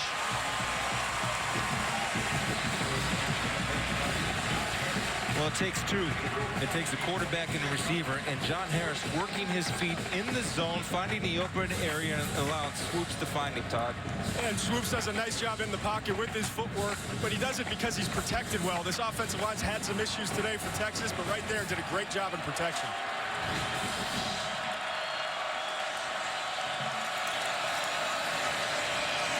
Pitch to Malcolm Brown for about a 2-yard gain. Likely be deemed a forward pass by the official scores. Chuka and Dulaway made the stop, and we're down to a half minute to go in the third quarter of the Red River Showdown.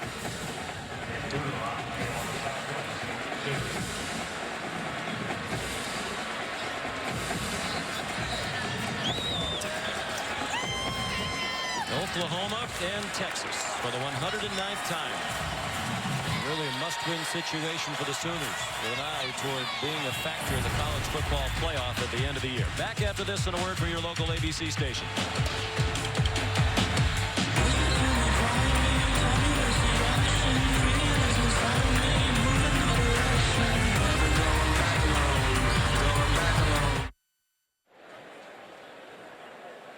Sunday night on ABC. Don't miss an all-new episode of the compelling drama Resurrection. That's tomorrow night, 9 Eastern time, 8 Central, right here on ABC.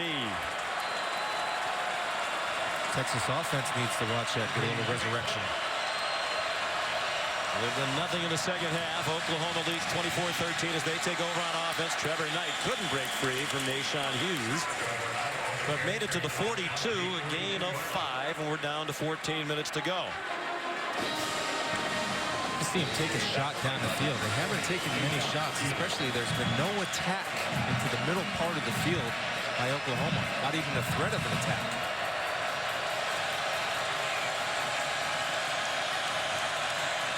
Run 36 plays on offense to 64 for Texas. Pirine. First down inside the 35. Credit Hassan Ridgeway with the stop. And I'm going to credit Tyrus Thompson, number 71, with the block, getting up to the second level of Steve Edmond, is able to drive him back. And when you have an offensive tackle 5 yards back into the defense, you're pretty good. Low throw for Shepard. It was open. It's an incomplete pass off the grass.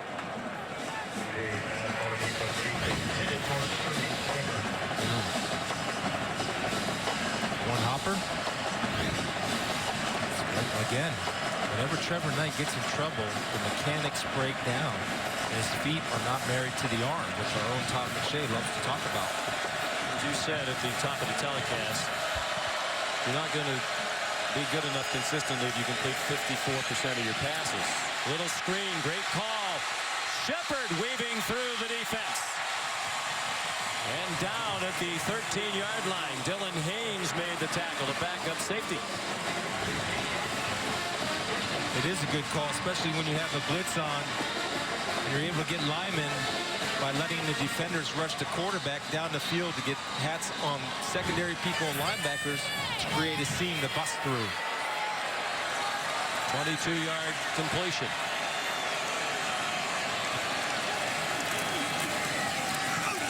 Back to Samaje Pirine, untouched into the end zone for Oklahoma.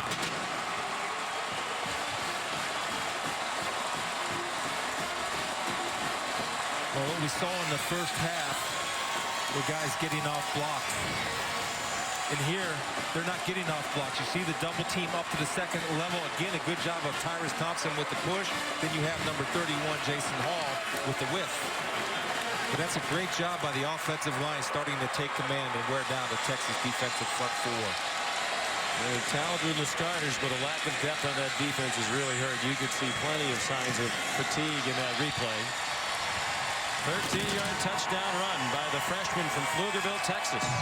The leading rusher for the season of the Big 12 entering today.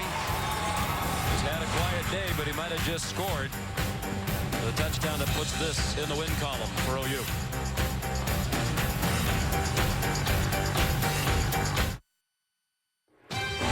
ESPN College Football on ABC.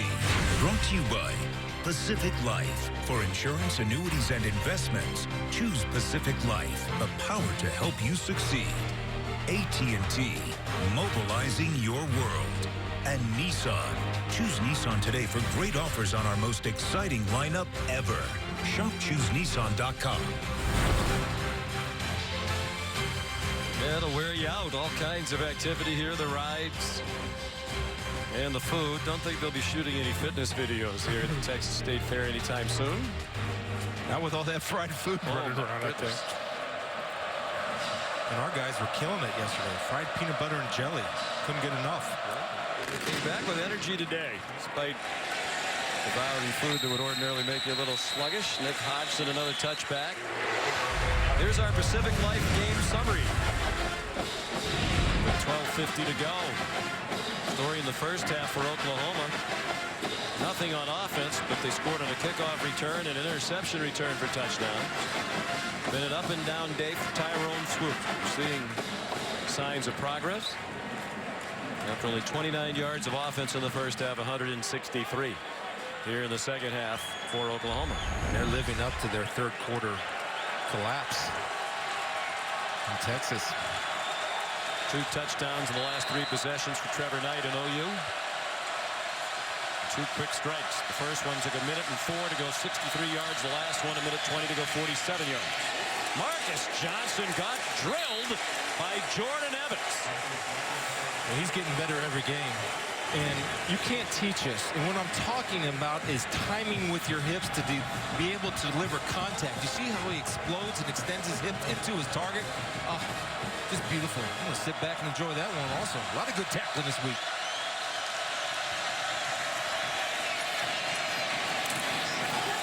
Swoops. Pass broken up by Zach Sanchez, intended for Johnson again. Falls late. It's real late. In the first half, he's throwing this when he's coming out of his break. Watch how long it takes for him to get there. Then Johnson stops. He has to keep coming back to the ball. Good timing, in my opinion, by Zach Sanchez to knock it away. Last year when Oklahoma had Aaron Colvin, other teams tried to pick on Zach Sanchez. He wound up as a freshman All-American a year ago. Low snap handled by Swoops. 3rd down and 9, trying to set up a screen. Jonathan Gray. Ooh, try to extend the ball to get to the 1st down marker. The ball came out. Where are they going to mark it? The official was looking away and indicating that they should wind the clock. The Oklahoma player saying that's our ball. If the ball carries forward, progress will stop. 4th down. And I think if you're Texas, you have to go for it if you harbor a realistic chance of trying to come back and win the game. Gino Grissom there first. Right here. There's the ball extended. And I think that's a good spot. And he wasn't moving forward. He was trying to move the ball forward. But close. Glenn Hayes knocked it out. Charlie Strong is going to go for it on 4th down and less than a yard. Any chance of winning? They need several scores, down by 18. And they're going to run out of time. Now that's horrible. Now some of that has to be... Good job, 10. Good job, 10. On the sideline. We have to get the play in. I mean, you got to understand you're in a 2-play situation, 4-down territory. Run a quarterback sneak. You got 5 guys off, run it. You got 248 pounds of quarterback. They might need down the road.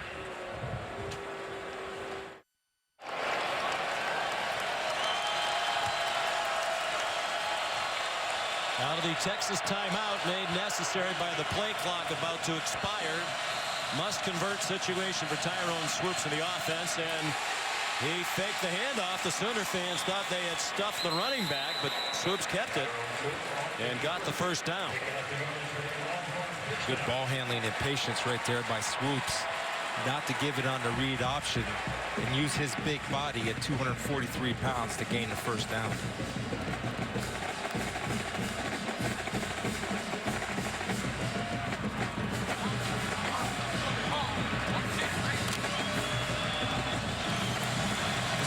Time in the game, Chris. They have to pick up the pace of their operation here. I mean, the play clock's going down into single digits on every play, and you're down by 18 points. Swoops. Too long for John Harris. I agree with that, Sean. Let's go back to the play when Oklahoma thought they had taken the ball away. This is the end of the run by Jonathan Gray. His forward progress clearly had not been stopped there when the ball comes out, but the officials announced forward progress had been stopped. That's not reviewable for the booth. So Texas might have caught a break here. It was tough to tell from here, though, even if the recovery by Stephen Parker was in bounds for Oklahoma. Looked like his helmet was on the ground out of bounds. So it might have been a moot point anyway. We just wanted to put the period on the end of that. Marcus Johnson, the intended receiver. And now it's the Longhorn partisans who believe they were wrong. They thought Zach Sanchez was there prematurely. 3rd down and 10. He's there exactly on time. He's really stepped up to the challenge. He's been called out a little bit, and he has trusted his training and his technique, arriving when the ball arrives. 4-man rush, and yet pressure on Swoops. Got away from Stryker and found John Harris for a 1st down. They slipped again on a soft field in OU territory at the 48-yard line. There you go, Texas coming up with a tempo offense, and here comes Stryker again, beating with speed. And Swoops just fast enough to get away and get the point of keeping their eyes downfield and making a soft catchable throw to Harris. Straight ahead goes Jonathan Gray. Gain of a couple. Stryker has 1 sack today, giving him 11 for his career. He's going to set the linebacker record at OU. The linebacker record for sacks in a career is Rocky Thomas with 14. There's a bunch of harassments, I know that. Here he comes flying in again. Wobbler caught. Marcus Johnson trying to run away, just never could get fully in stride. Made it to the 5-yard line, 1st and goal for Texas after a 41-yard play. It's actually Quentin Hayes coming off from the safety position over the slot receiver, Todd. Good job of stepping in by Swoops. Yeah, Marcus Johnson, great job with his pivot foot, catching that ball, the body control to make that first guy miss. Talked to Sean Watson, the play caller, said he's our big play guy after the catch. Stumbled as he tried to pull away. Gave the defenders a chance to run him down. Tom Alexander runs down Malcolm Brown. Under 9.5 to go. Texas 2nd and goal. Down by 18 points. Looking for their first score of the second half. Brown again. Corralled at the 1-yard line. Now the go-to short yardage play has been this, where they run a little bit of a read option and let Swoops take it in. And again, the tempo of the operation here. Substitutes trotting onto the field. Confusion. Personnel. Here's a late runner into the huddle. And more confusion. And the play clock goes under 10.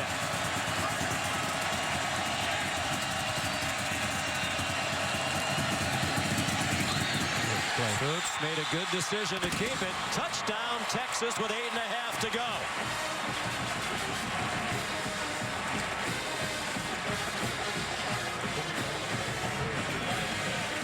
Illegal formation. Offense.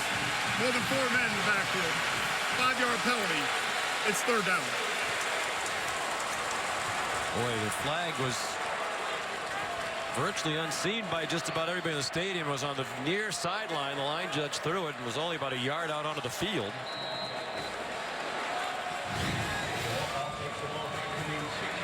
You see they have too many guys in the backfield and the flag will come all the way down here. But it's the right call. I mean, that's been their short yardage go-to play all day. You just have to have that personnel ready to go on the field organized so you can execute. 10th Longhorn penalty. And now it's 3rd and goal. He lofts it into the corner of the end zone. Harris, is he in bounds? Yes. Touchdown, Texas.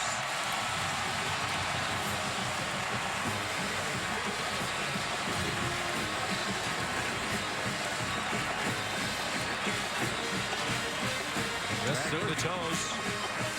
Possession of the ball. The throw, too. Off the run, off the back foot, up and away. John Harris. Nifty. Field awareness. He had a touchdown catch in their first 4 games of the year. Did not have one last week against Baylor, but now has another. Jordan Shipley's the only player in Texas history other than Harris to have a touchdown catch in each of the first 4 games of the year. Nick Rose kicks the extra point. So it's still a game at the Texas State Fair with 8:24 to go, and the Sooners up by 11.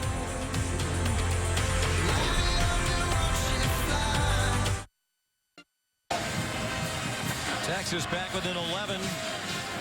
They went 75 yards in 12 plays. Tyrone swooped John Harris, a 6-yard touchdown pass. If you missed the touchdown, video of it is posted on the SportsCenter app, available on your mobile devices and tablets whenever you need it.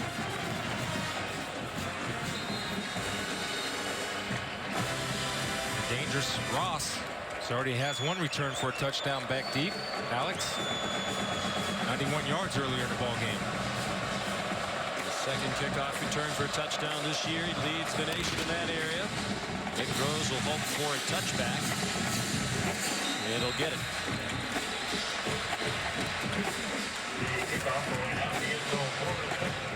Let's take a look at today's Good Hands play, brought to you by Allstate.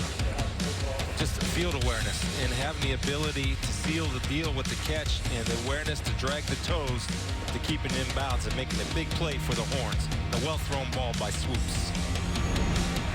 So you missed the touchdown, and you don't have the app that you're going to get.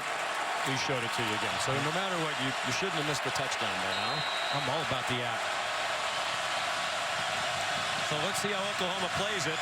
They've had a couple of very short touchdown drives with quick tempo. Will they stay with the quick tempo, or they start thinking milk the clock here with a 11-point lead? 8 and change to go. Sterling Shepard carried on first down. 4-5.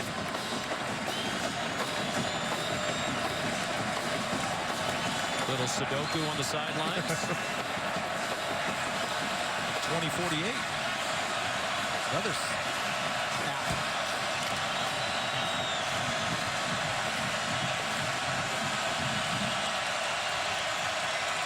Snapped it with 10 with 8 minutes to go. Pirine ran into Steve Edmond. We send you back to Robert Flores.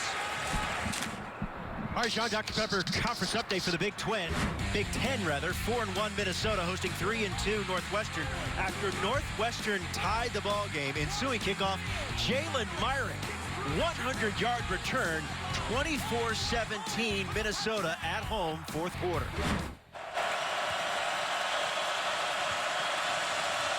Gophers are playing. Jerry Kill's got them going up there. Oklahoma has 31 points. They haven't converted on third down today. How is that possible? 0 for 8. They come after Knight with the rush, and they don't convert here. Duran Neal the catch, but he slipped down on the soggy turf. Just joining us, it rained hard overnight. We had some rain into this morning, and this grass field is soft. It's all about the accuracy, Sean. We didn't give him a catchable ball. He couldn't make the transition because he had to stop his feet, come back for the football, forcing him to slip. That's where he's struggling. Jed Barnett to punt. Jackson Shipley, plenty of room as he catches it. Not a coverage man nearby.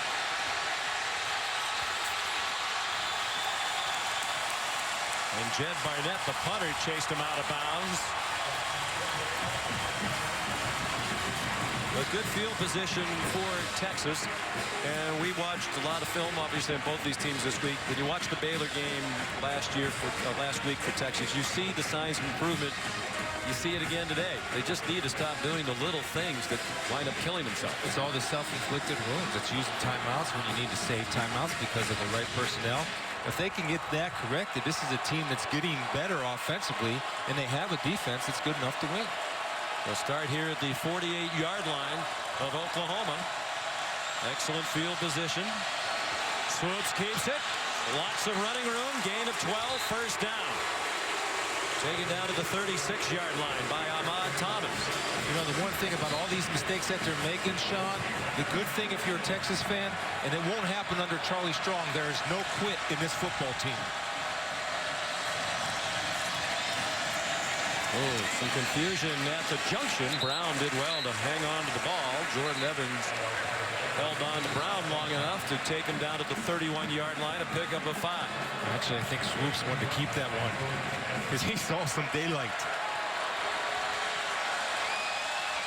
6 minutes to go.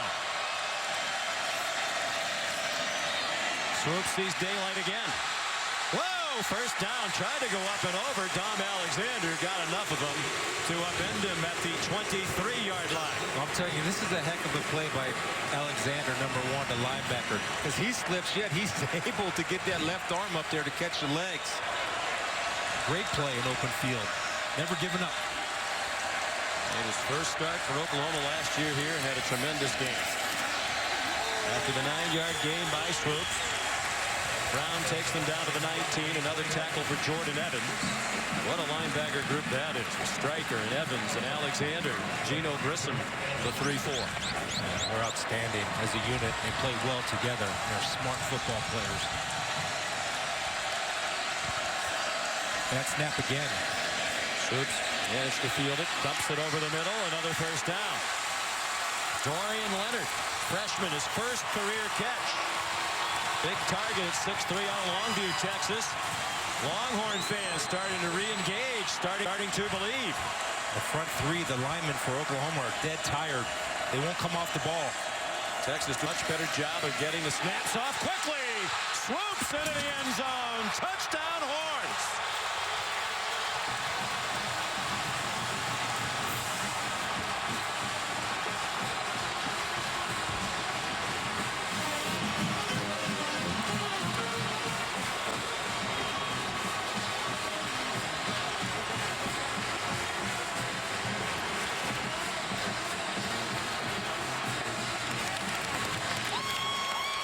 Just a minute 41 to go the 48 yards. They'll go for 2. Try to put themselves into a situation where a field goal could tie it. And they better hurry. You have to anticipate this situation and know that you're going to go for 2 when you score. Have a play and the personnel ready. They're going to have to burn another timeout. They didn't get it off. I think Charlie got the timeout. He was at about the 23-yard line at the numbers. Timeout. Texas. You got to have that play. Every team has a play. And he talks about discipline, and he deserves credit for what he's trying to do with these young men in terms of what he expects them on and off the field. But he and his staff need to be more disciplined. We've seen examples of that not just today, but in other tape that we've watched. You know if you score a touchdown, you're going to go for 2. That play should be called, the personnel ready to go. What just happened should never happen. Well, and Charlie will do a job of looking himself in the mirror and the coach, and he's an honest guy, and he's going to evaluate, and they're not doing a good enough job of having that ready to go. You have 2-point plays ready to go in your pocket. If we score here, and that's when the drive starts. If we score here, Sean, we're going for 2. That decision's already been made. That wasn't even a hard decision to make, and that's a given at this juncture of the game. That's on him and his staff. That's a timeout they're going to perhaps need. With under 5 minutes to go. Now what do you look for in a 2-point play from them? Well, again, I think they haven't stopped swoops on the read option, and until they stop it, you keep going back to it. Or you get him out on the perimeter, give him a little run pass, or you go with your big wide receiver, Marcus Johnson, number 7, on a little fade. I'd love to see that play where the quarterback fakes the handoff, starts to run toward the line like he's going to run. Tim Tebow used to then throw it. I think they'd be set up for that. He kept it and didn't get there. Good penetration. Torier Peterson. Backup defensive lineman lost his helmet on the play, but made the stop. And it's a 5-point lead for Oklahoma. Huge stop for the Sooner defense. Well, the timeout killed Texas this way. The defensive line for Oklahoma were dead tired. Now watch on this touchdown. Their effort's not even there. Guys are going to stand up all over the screen. They're not going to hustle to the football. The timeout allowed them to catch their breath, give them their second win to line up and make the stop on the same play. There's a big giant hole, but look at the defensive linemen. They're just walking and standing straight up. And when you're able to catch your second win, that was a gift that Texas gave Oklahoma for them to get their win back to defend the 2-point play.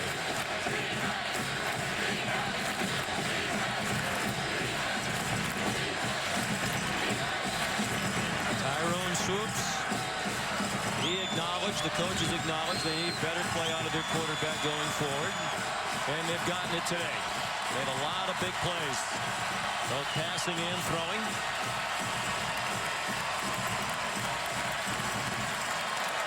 Effort's not their problem. No quit, that's not their problem. They're getting their confidence. And if they lose by a small margin like this, there are so many plays, things that happened during this game that they're going to look back at. That they had just eliminated a couple of them, a couple of the penalties, a couple of the assignment mistakes, breakdowns on special teams. Be a much different story for them. We're in onside kick prevention mode for a large debate in the kickoffs out of the end zone. Here's Robert Flores in the studio. Hey, Sean, some of you at the bottom of the hour will see Bryce Petty and Baylor take on TCU, while others will see Michigan State and Connor Cook for the Big Ten visit Purdue. That's coming up on ABC or ESPN2, depending on where you live. Sean. All right, Robert, some game pressure now on the Oklahoma Sooners offense, which has done very little today. They have 200 yards of offense. They need to pick up some first downs with under 5 minutes to go, clinging now to a 5-point lead. Texas fans making it hard for Knight and the Sooner offense to communicate. Pirine got a good block from Aaron Ripkowski and got to the 31-yard line. Here's Todd McShay. Hey guys, I was just thinking, this is where you have this massive offensive line. Averages 326 pounds a pop. You've got a run game that includes your quarterback in it. You've got to be able to execute the 4-minute drill, running the football to burn out the clock. when you have a lead. I think Oklahoma's built for this, but tempo will have to be a part of it. Well, they operate at their best when they move quickly, but they don't want to move quickly, protecting a 5-point lead. You're just reading the safety, and you're changing the play away from the safety. Ryan again. Cedric Reed made the stop, and a huge third down upcoming. You know, if they had more confidence in their quarterback, they would throw it off the play action, because Texas is 10 deep inside 8 yards toward the line of scrimmage.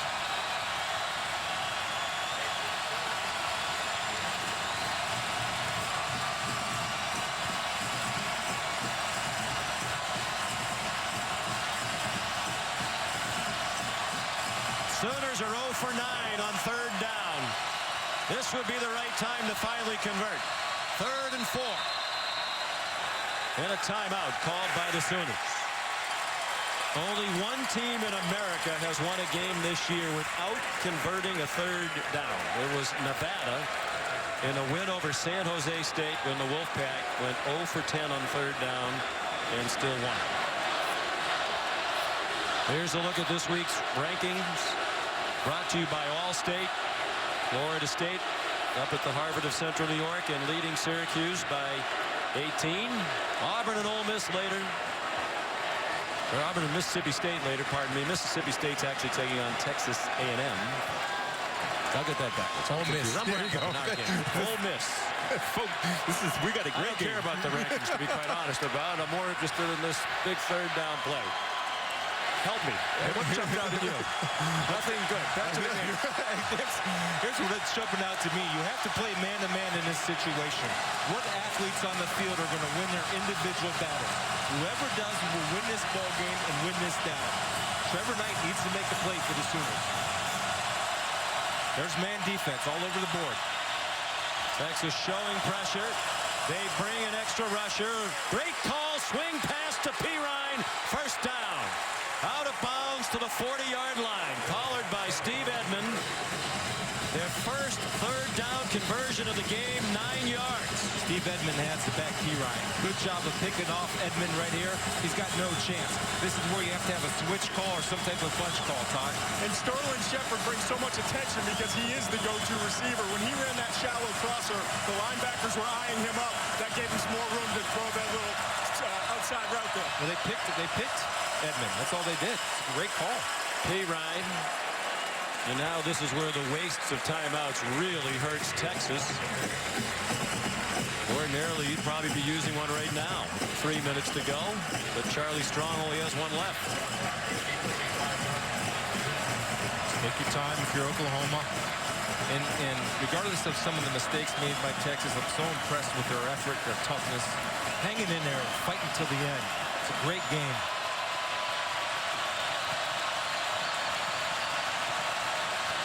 For Oklahoma, can the Sooners win on a day when they are clearly nowhere near at their best? Ryan bounces forward and has a first down at the Texas 45. Jason Hall finally got him on the grass. Well, when you want to be a great back, you got to make people miss. And you got to run through tackles. Jason Hall's a fine tackler for Texas, but Ryan has that powerful lower body. That's the difference between average and good to great when you make people miss in the hole. Now they'll let the play clock run all the way down.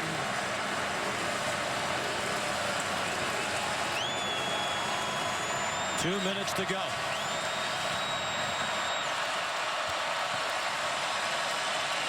Ryan smothered. Malcolm Brown. Will Texas use the first? The only remaining timeout here. Apparently not. This week on Monday Night Football on ESPN, Colin Kaepernick and the 49ers are on the road. It's a tough NFC West Division battle against the St. Louis Rams. Monday Night Football, Niners-Rams, 8:15 Eastern Time on ESPN. That's also available on Watch ESPN. 8:15.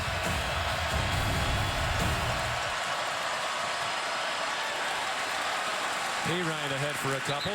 How to use your timeout. There you go. Charlie does.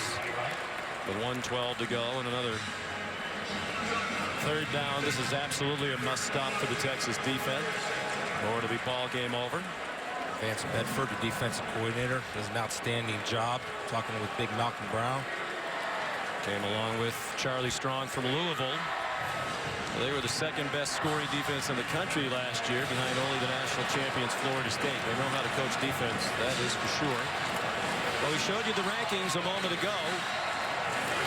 In the big game in just a few moments, Baylor and TCU down in Waco's number 5 and number 9. And Oklahoma will be watching that with interest. Undoubtedly probably cheering for a Baylor win, undoubtedly, because they have already lost to TCU. Whereas if Baylor wins, the Sooners have a shot at the Baylor Bears down the road in Norman. Baylor comes to Oklahoma on November 8th. With the toughness of Texas, and I mean, they could surprise some people. And what's impressive to me, Sean, is the depth of this Big 12. I mean, two teams that are playing really well right now, Oklahoma State and Kansas State. Both of them are outstanding. Anybody can beat anybody any given week in this league.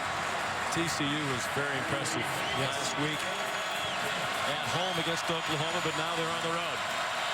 Chance to seal it with one more first down. Let's see how aggressively Oklahoma plays it. Third down and 10 from the Texas 46. Ryan trying to run people over. Down with 1:05 to go. Jason Hall, Steve Edmond combined on the stop, and again excruciating for the Longhorns, so they don't have any timeouts left.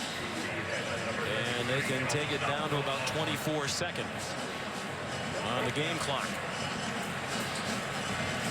Good clock management by the Sooners. A great safe call, too, on that third and short. With known man coverage, understanding they had to match up with Ryan on Edmond. And by alignment alone, he has no chance when you run a double pick. Edmond can't get over the top to cover. They'll let the play clock go down to 1 and use the timeout. Ryan had only 18 yards rushing through 3 quarters. He has 44 for Coach Stoops in this quarter alone. Oklahoma, we had some fun with the rankings when I couldn't figure out who was playing whom earlier, but those rankings are important for Oklahoma. They fell only down to number 11, so very much in the 4-team college football playoff at the end of the year. But some very tough games left. As you said, the good thing for them, they have Kansas State in Norman, they have Baylor in Norman as well, and they have Oklahoma State in Norman. So the toughest games left on their schedule will all be at home, where they've been virtually unbeatable over the 16 years under Bob Stoops. And, you know, but I think there's signs, and they know that there's signs, and they have to get better and more balanced offensively. Because if they don't have a plan to attack through the air, down the field, teams that are really, really good defenses are going to make it very difficult for them to move the football on a consistent basis. Fired up on that sideline over there. Saw the amazing stat. They haven't lost back-to-back regular season games since Bob Stoops' first year in 1999. They'll punt it on 4th and 7. And a false start against the Sooners. False start. Number 6, offense. 5-yard penalty. 4th down.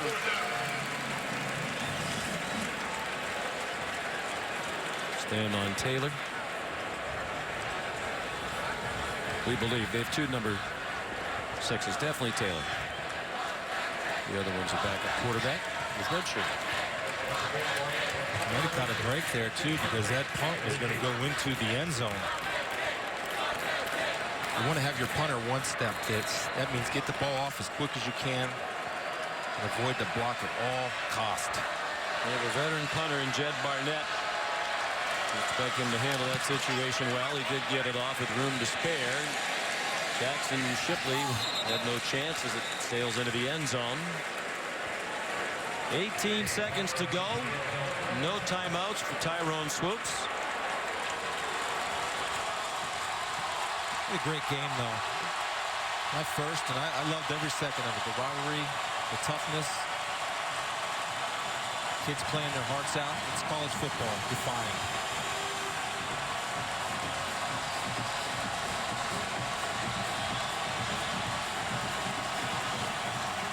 They'll start from the 20-yard line. Oklahoma didn't score any points on that last possession, but they took 4:39 off the clock. Low snap to Swoops. Got rid of it quickly, incomplete. Hoping for a catch and run for Jackson Shipley with Zach Sanchez covering. 14 seconds remaining. Oklahoma leading by 5. The problem they're going to have getting this off, the striker was close, but he got tackled from behind, which they let it go. But watch number 19, because he's smelling sacks. Right there at the top of your screen. I was surprised the deepest defenders for Oklahoma are a little bit deeper away from the line of scrimmage. They're only about 15 yards back. Swoops. First down. Now he needs to get down. There's a flag down. He gets out of bounds with 33 seconds to go. Well, there is a flag back behind the line of scrimmage. Holding, number 65, offense. Half the distance to the goal from the spot of the foul. Marcus Replay, second Hutchins. down. Well, Marcus Hutchins gets his hands outside, see his arm outside, and is able to get the takedown. You got to have the discipline to let him go. Let him go. Especially in this situation. Swoops would have served himself well by getting down, saving times after he got the first down to stop the clock. 11th Texas penalty, 10 of them against this offensive unit. Oklahoma's been penalized just 3 times. Last play. In all likelihood.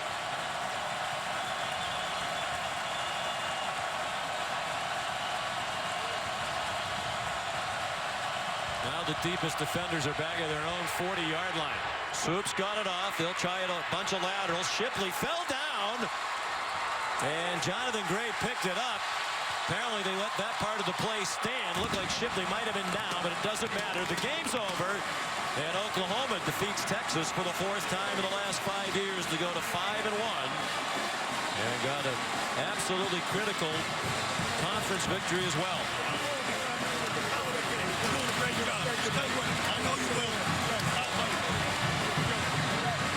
Texas 2-4, their worst start through 6 games since 1956. When they were 1-5 under Ed Price. They went 1-9 that year, and the next year the legendary Darrell K. Royal took over as head coach of the Texas Longhorns and got things straightened out and then some. Let's go down to Todd on the field. Well, it was a little bit of a tale of 2 halves. You told me at halftime that you guys had to do a better job on 3rd down defensively. What was the difference? Well, we just executed. We had some breakdowns in the first half, really mentally. Second half, through the 3rd quarter, we didn't, and then late again, we just didn't execute very well in some 3rd down situations on defense. So on the other side of the ball, 3rd down was a problem. We actually didn't get a 3rd down converted until the last drive of the game. What's going on with your offense? Well, again, they did give Texas credit. They did a nice job getting to us and getting us in too many long yardage 3rd downs. All right, thank you, Coach. 10th win against Texas for Bob Stoops, more than any Oklahoma coach. And Ross's kickoff return early on, a huge play in this game. Sanchez scored an interception return for the defense. The offense is still in need of improvement for Oklahoma. Much improvement, especially throwing the ball down the field. Final score, the Sooners 31, the Longhorns 26.